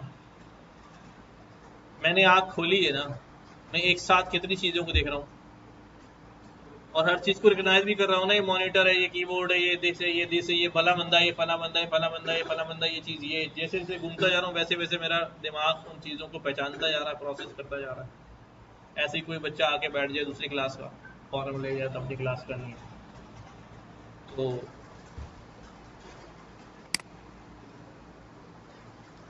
अच्छा, अब हमने क्या करना है। अब मैं यहाँ कोई टेक्स्ट दे देता हूँ, उसकी एम्बेडिंग निकालता हूँ। कोई लंबा सा टेक्स्ट दे देता हूँ।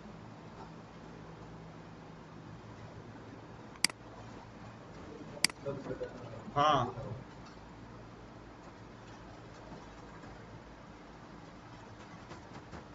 लिटिल फॉक्स क्या था वो, a little quick fox, brown fox ना, jumps over the lazy dog.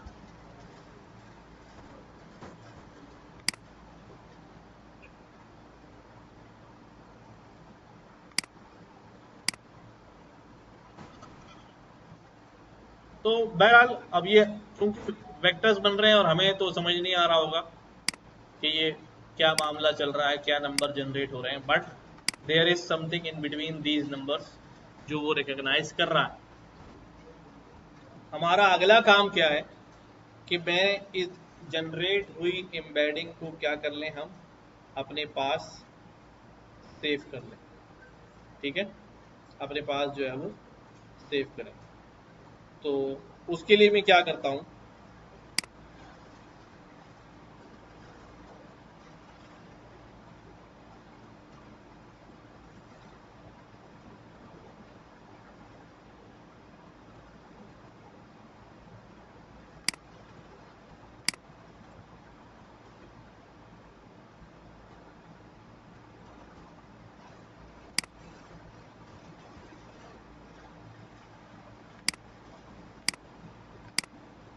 आपके पास आ गई एम्बेडिंग, सबके पास है ना?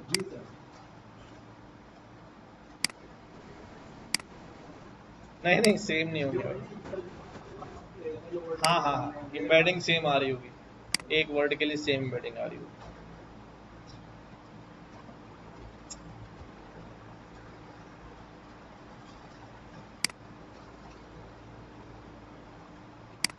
एक जैसन की फाइल बनाए, इसकी, और इस जैसन की फाइल में ये कुछ वर्ड्स लिख लेते हैं जिनकी मैं एम्बेडिंग बनाऊं।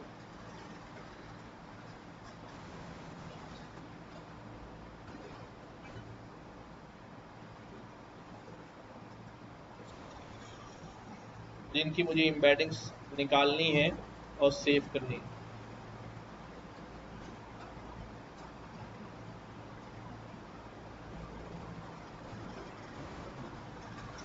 दे दूं लिस्ट?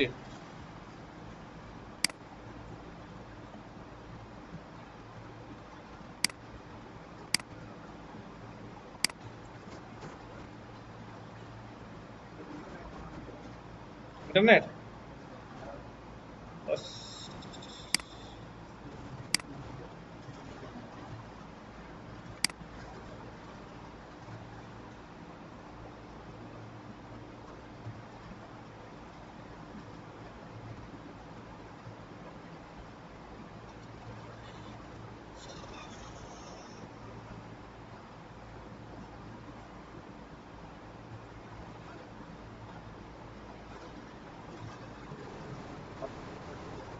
है,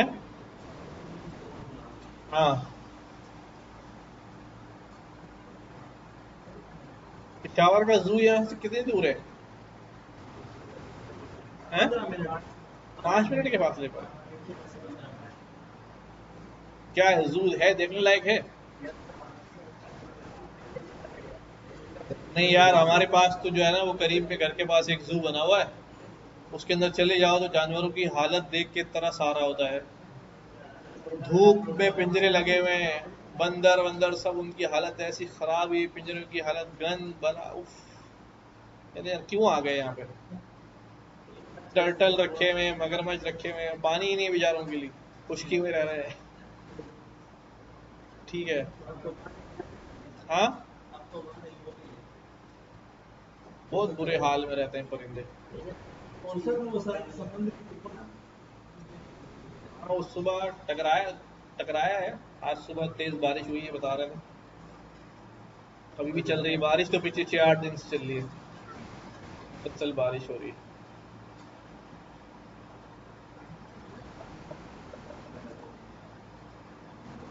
जानवरों का ना। हाँ,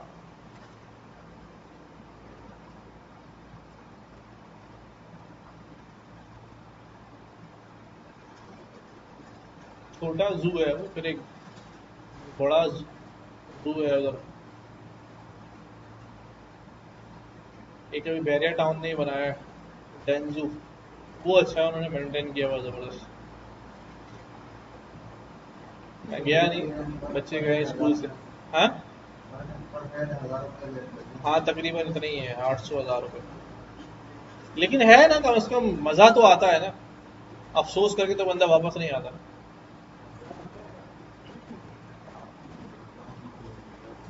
सरकारी नहीं है ना, वो प्राइवेट है ना।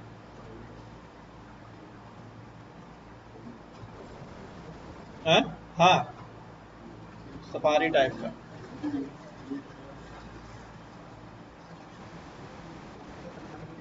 अच्छा, ये हो गया हमारे पास डाटा डॉट जेसन। अब मैंने कोड लिखना है, इस फाइल को रीड करना है, इसकी एम्बेडिंग जनरेट करानी है। और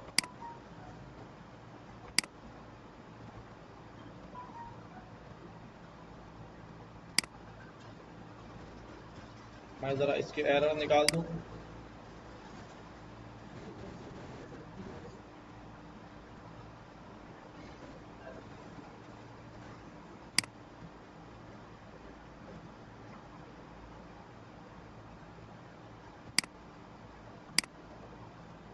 ये टाइप स्क्रिप्ट में असल में कोड लिखा हुआ है। टाइप स्क्रिप्ट ये आपने पढ़ी नहीं, तो इसलिए मैं इसको जेएस में कन्वर्ट कर रहा हूँ।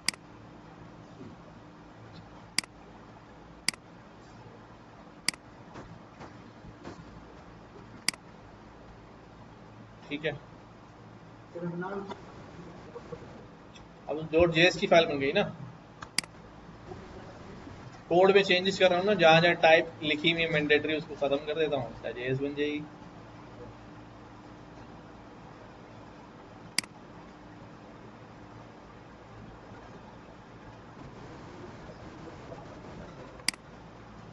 टाइप स्क्रिप्ट में बस हर जगह टाइप बतानी पड़ती है। फंक्शन कोई वैल्यू लेगा तो वो उसकी टाइप क्या होगी, फंक्शन कुछ वैल्यू रिटर्न करेगा तो उसकी टाइप क्या होगी, ये सब लिखना पड़ता है। अनटाइप्ड जो है ना, वो कुछ नहीं होता, टाइप बतानी पड़ती है। जैसे यहाँ लिखा हुआ है ना, save data to JSON file. अब डेटा सेव होगा, उसकी टाइप क्या होगी, एनी टाइप। फाइल नेम आएगी, उसकी टाइप क्या होगी, स्ट्रिंग। अब मैं ये स्ट्रिंग यहाँ से हटा देता हूँ, और यहाँ से ये एनी भी हटा देता हूँ। बस ये जावास्क्रिप्ट का कोड बन गया। अब यहाँ लिखा हुआ लोड जेसन डेटा। कैसा डेटा होगा, स्ट्रिंग की एरे होगी। नहीं भाई, बस जेसन डेटा की फाइल लोड करो। डेटा विद एम्बेडिंग्स, उसकी टाइप क्या होगी, डेटा विद एम्बेडिंग्स नहीं, हटा दो, टाइप हटा दो। बस ये एरे होगी खाली। और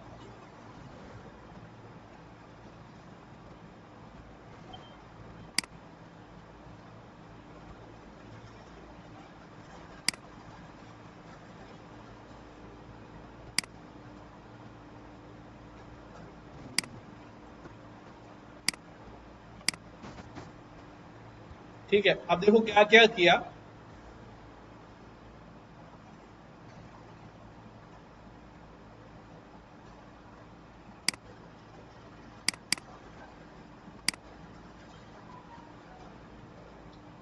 सबसे पहले हमने दो चीजें इजाफी इंपोर्ट की हैं,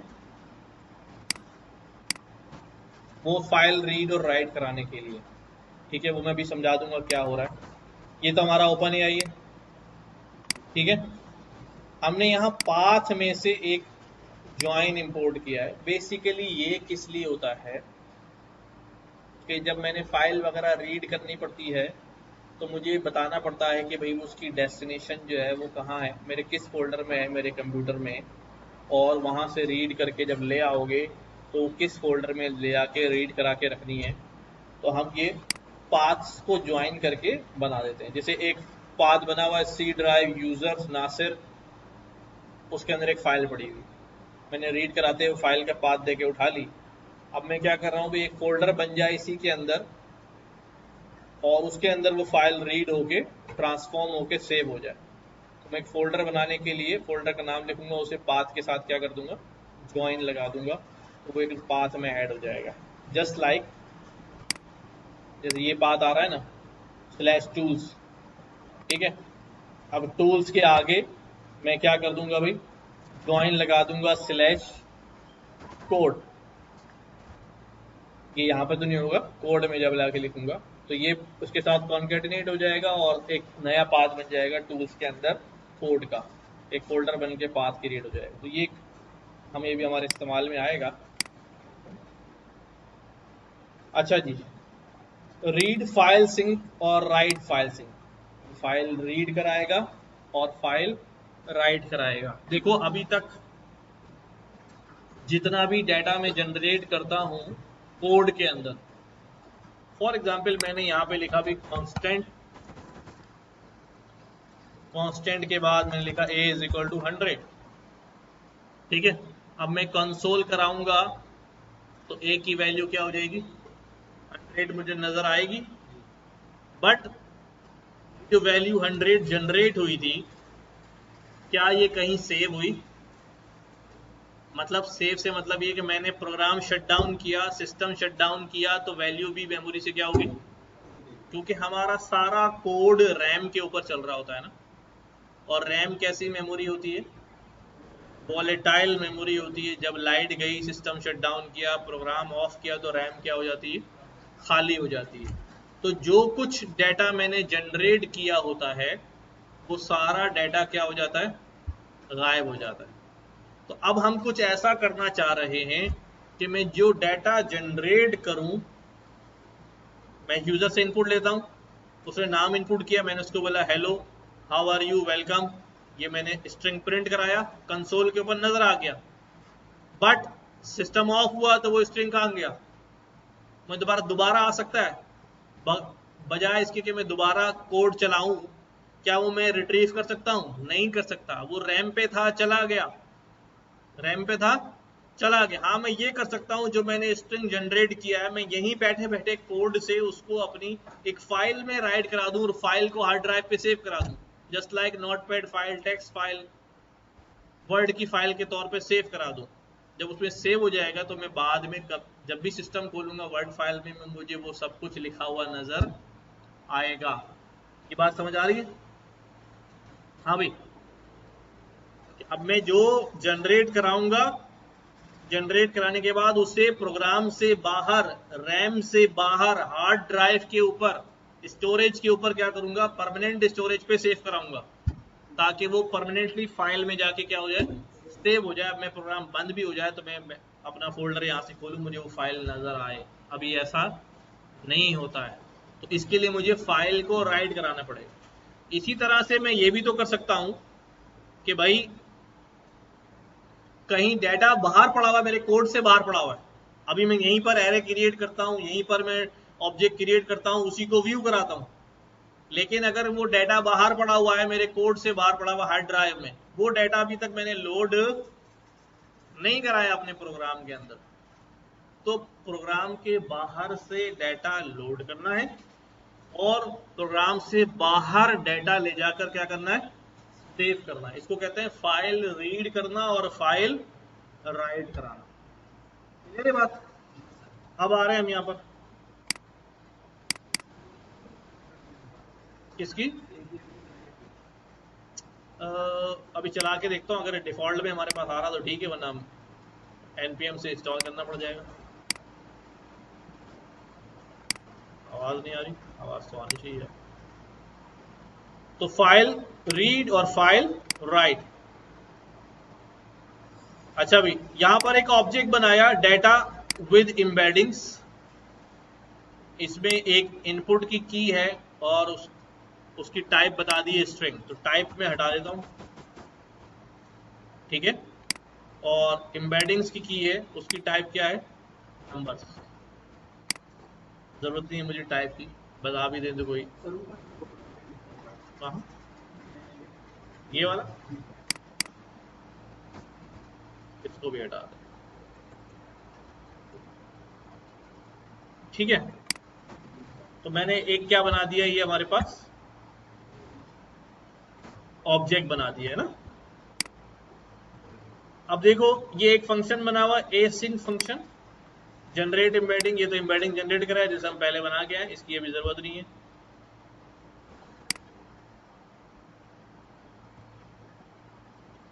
एसिंक फंक्शन जनरेट एम्बेडिंग्स, और ये क्या कर रहा है, रिटर्न रेस्पॉन्स कर रहा है। रेस्पॉन्स को क्यों रिटर्न करा रहे हैं, तो मैं इसी में डाल देता हूँ, दो अलग अलग क्यों ने।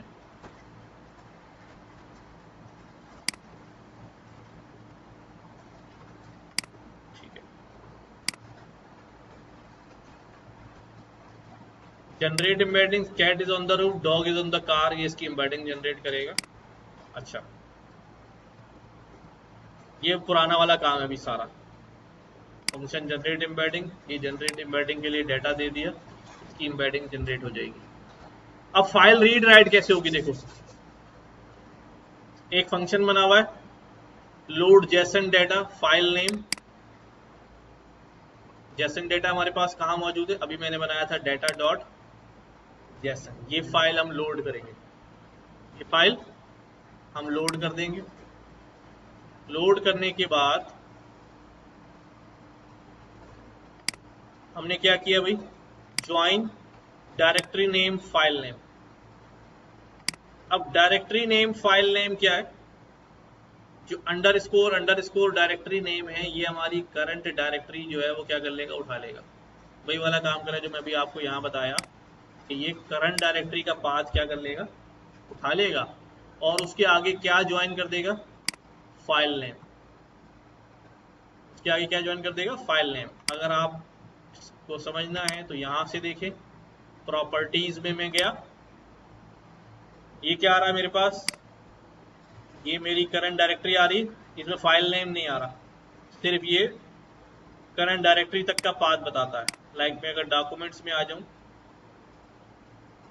ठीक है, मैं यहां पर आया, मैंने क्या properties, you see user Nasir Hussain documents, इसमें फाइल नेम नहीं आ रहा। बट अगर मैंने फाइल नेम के साथ पाथ बनाना होगा तो मैं क्या करूंगा, या तो खुद मैन्युअली कॉन्कैटिनेट करूं, प्लस लगा के आगे फाइल नेम कोटेशन में डाल के उसका नया स्ट्रिंग बनाऊं, ठीक है, और फिर उसको पाथ से टाइप कास्ट करके उसे वैलिड पाथ की टाइप में कन्वर्ट करूं, वरना वो स्ट्रिंग ही रहेगा ना, पाथ नहीं कहलाएगा। तो उससे बचने के लिए क्या किया हुआ है, उससे बचने के लिए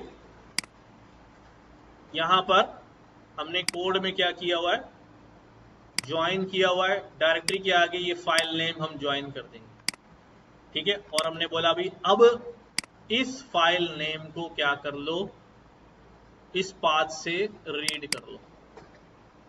ये क्या करेगा, इस पाथ पे जो फाइल पड़ी हुई है डायरेक्टरी प्लस फाइल नेम, उस फाइल नेम को रीड करेगा और रॉ डाटा के तौर पे यहां पर सेव कर लेगा, ठीक। ये कौन सी फाइल होगी, ये हमारी डाटा डॉट एसोन होगी, ठीक। उसके बाद हमने उसको पार्स कर दिया, JSON dot parse raw data to string, कि वो सारा डाटा जो है वो स्ट्रिंग फॉर्मेट में हमारे पास पार्स होके आ जाए, राइट। अच्छा ये जो मैंने फाइल यहां बनाई है डाटा डॉट जेसन के अंदर, ये जो लिखा हुआ है ये क्या लिखा हुआ है, ये इसको क्या पढ़ेंगे आप? हाँ?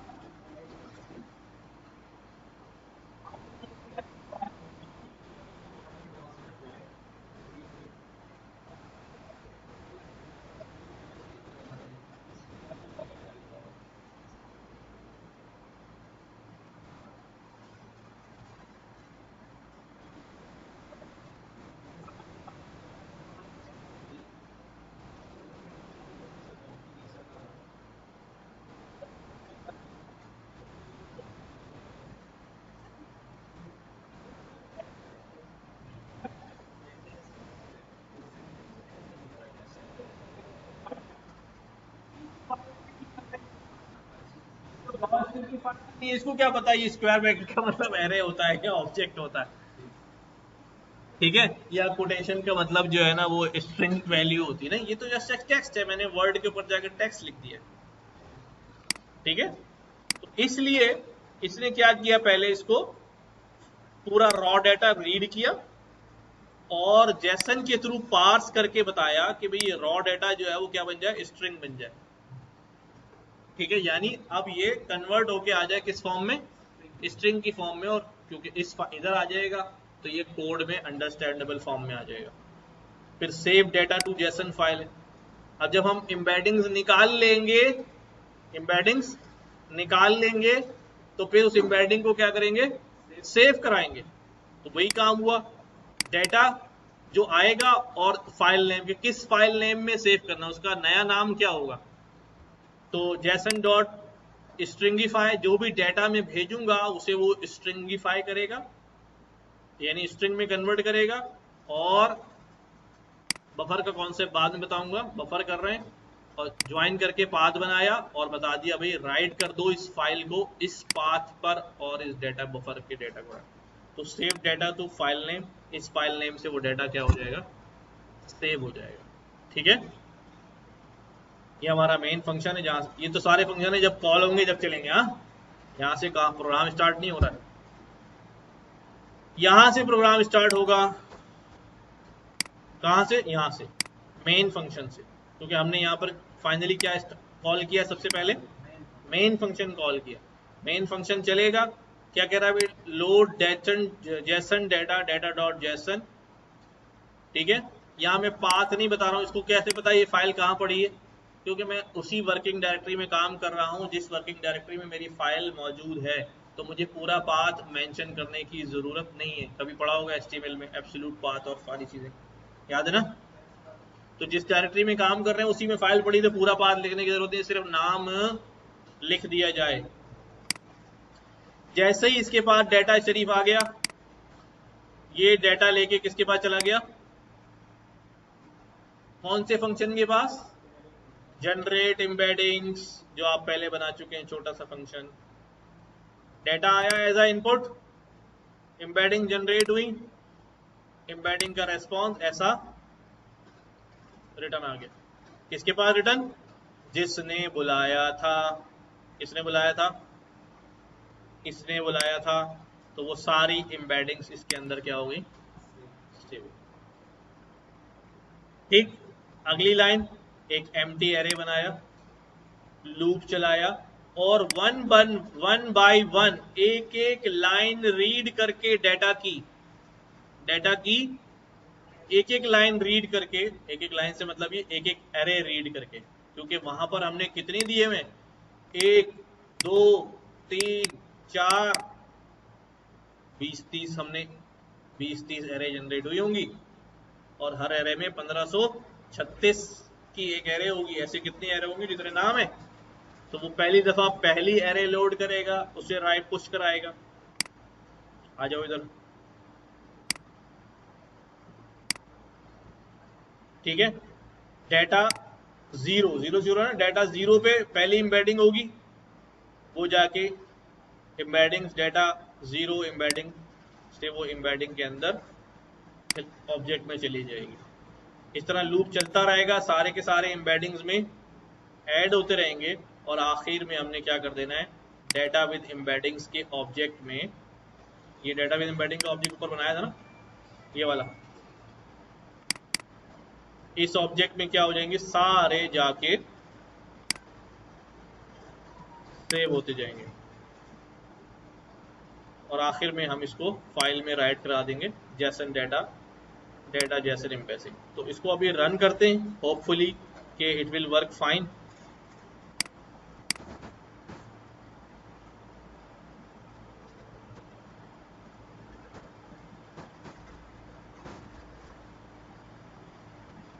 एपीआई की क्या मसला आ गया, नहीं डाली क्या आपने?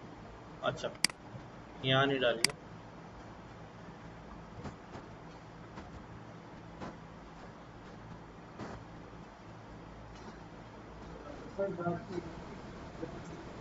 डॉट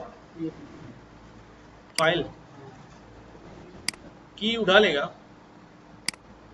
की उठा लेगा।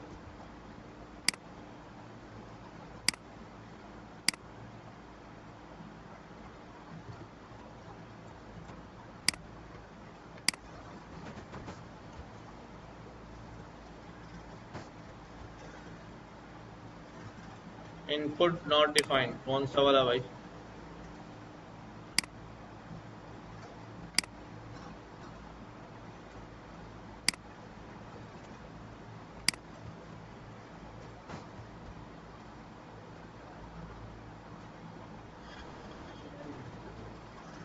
क्या हुआ अभी?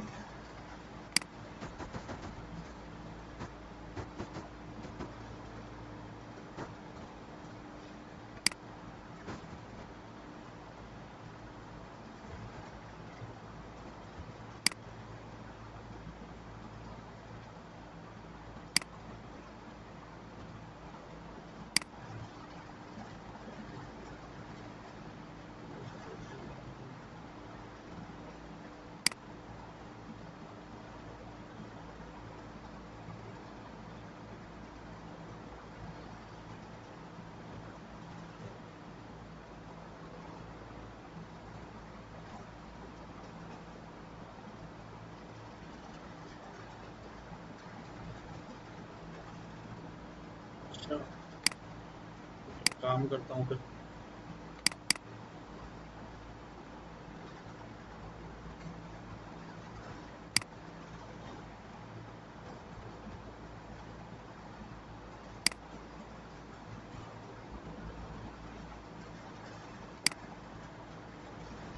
मैं इधर वही काम कर रहा हूँ, ये पाथ लिया मैंने,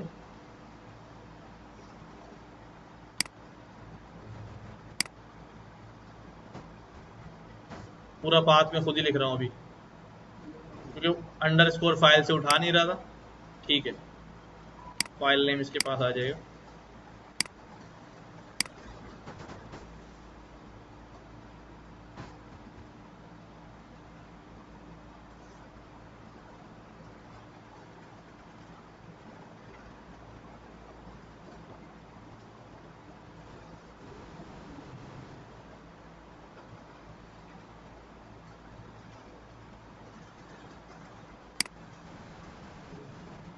रीड करने से जा रहा है, खैर है, आई एम गेटिंग इट। क्या मसला हो रहा है?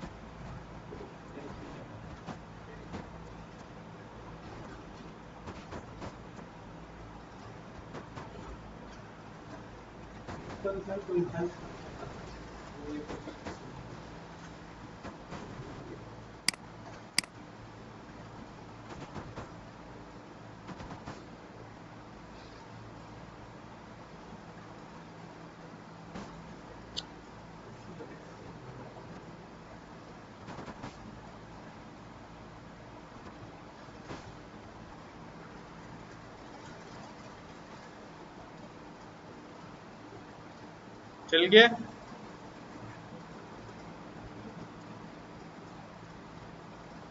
बैड रिक्वेस्ट,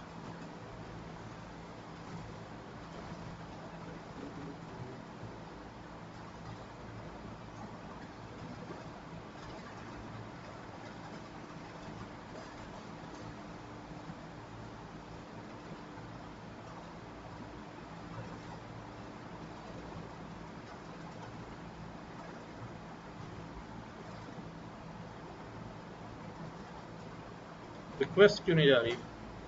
नेट का मसला है क्या? 400 का रेस्पॉन्स आ रहा है ना? 400 का बात है?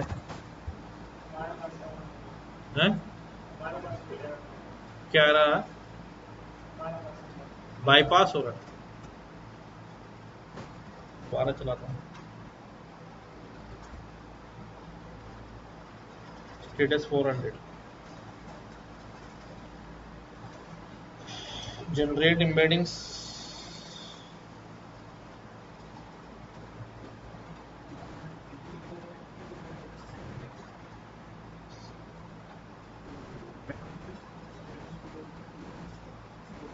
Understand the request because of invalid sender. File इसका मतलब सही रीड नहीं हो रही, ये यहाँ से रिक्वेस्ट भेज रहा है, जनरेट एम्बेडिंग्स के लिए डेटा भेज रहा है, पर इसको डेटा सही नहीं मिल रहा है। Load Jason data, Jason dot data embeddings.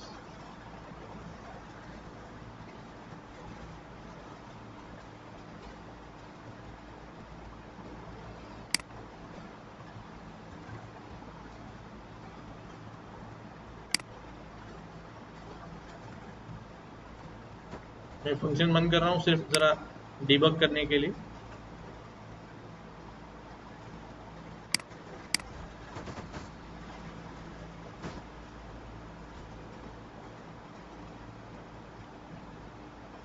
Load Jason data not defined.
चलो मैं इसका ये एरर सुलझा के फाइल भेज दूंगा, बट फ्लो समझ में आ गया कि ये हमारे पास हमने अपनी फाइल से एम्बेडिंग्स के लिए कुछ वर्ड्स भेज दिए हैं, वो एम्बेडिंग जनरेट होंगी, वो सारी एम्बेडिंग्स हमने क्या करनी है अपने पास सेव करनी है।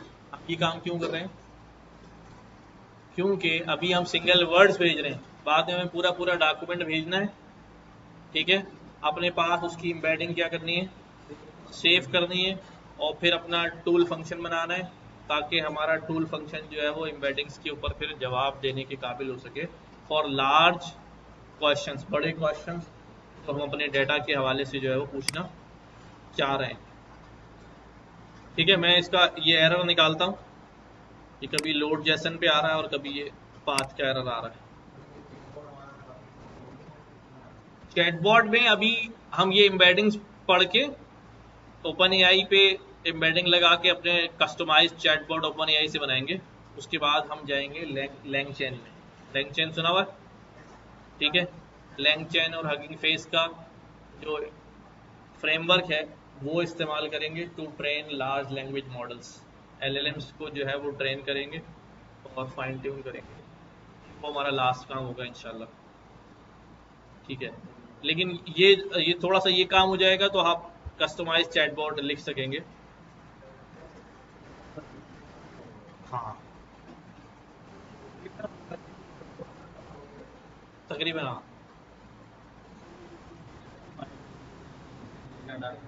JSON वर्ड्स भी हो सकेंगे, हाँ, images पीडीएफ से भी रीड कराएंगे, टेक्स्ट फाइल से भी रीड कराएंगे, पीपीटी प्रेजेंटेशन भी रीड करवाएंगे, कुछ भी रीड करा सकते हैं। सिस्टम सेव करवाएंगे फिर करवाएंगे। हाँ, यहाँ पे ओपन VS कराएंगे, Code ये में। रीड करेगा, ये जाएगा ठीक है। ओपन एआई से उसकी सबकी एम्बेडिंग जनरेट करके लाएगा, एम्बेडिंग हम सेव करेंगे। अभी हम टेक्स्ट फाइल में सेव कर रहे हैं, बाद में हम इसको मोंगोडीबी पे सेव और कर सर देंगे। ये जब से इसका नाम फिर कैसे देंगे? ये रहा ना, डेटाबेस एम्बेडिंग्स डॉट जेसन, कुछ भी नाम रख दो, नाम रख देंगे उस ये रेड कलर का इस नाम से फाइल सेव यहाँ पर नजर आ जाएगी आपको, इस नाम से फाइल नजर आ जाएगी।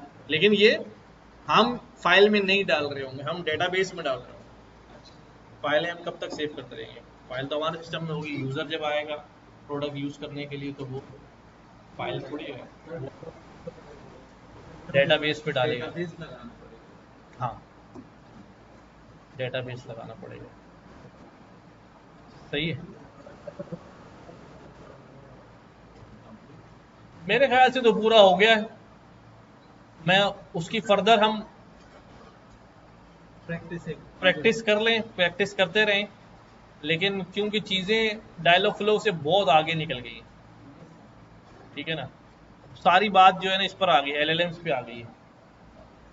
डायलॉग फ्लो पे छोटे छोटे बॉट्स तो बन रहे हैं, तो कोई व्हाट्सएप पे इंटीग्रेट कर दिया हमने, कोई हमने यहाँ इंटीग्रेट कर दिया, हेलो हाय कर ली, चुनने मुनने वाले। लेकिन जो बेसिकली जो बिजनेस बॉट्स बन रहे हैं, और वो तो एलएलएम पे ही बन रहे हैं, ओपन एआई पे, चैट जीपीटी पे, कोई भी एलएलएम यूज कर लें।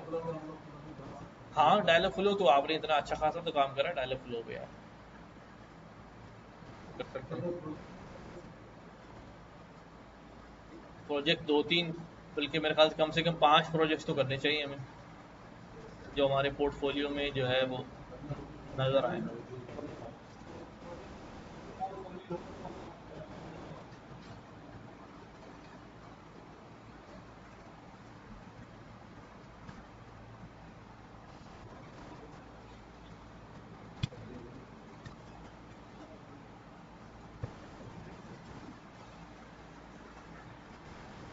अल्लाह हाफिज़। हाँ, ये भी शेयर करता हूँ, वीडियो भी शेयर करता हूँ इसकी, इसको करेक्ट करके फाइल शेयर करता हूँ।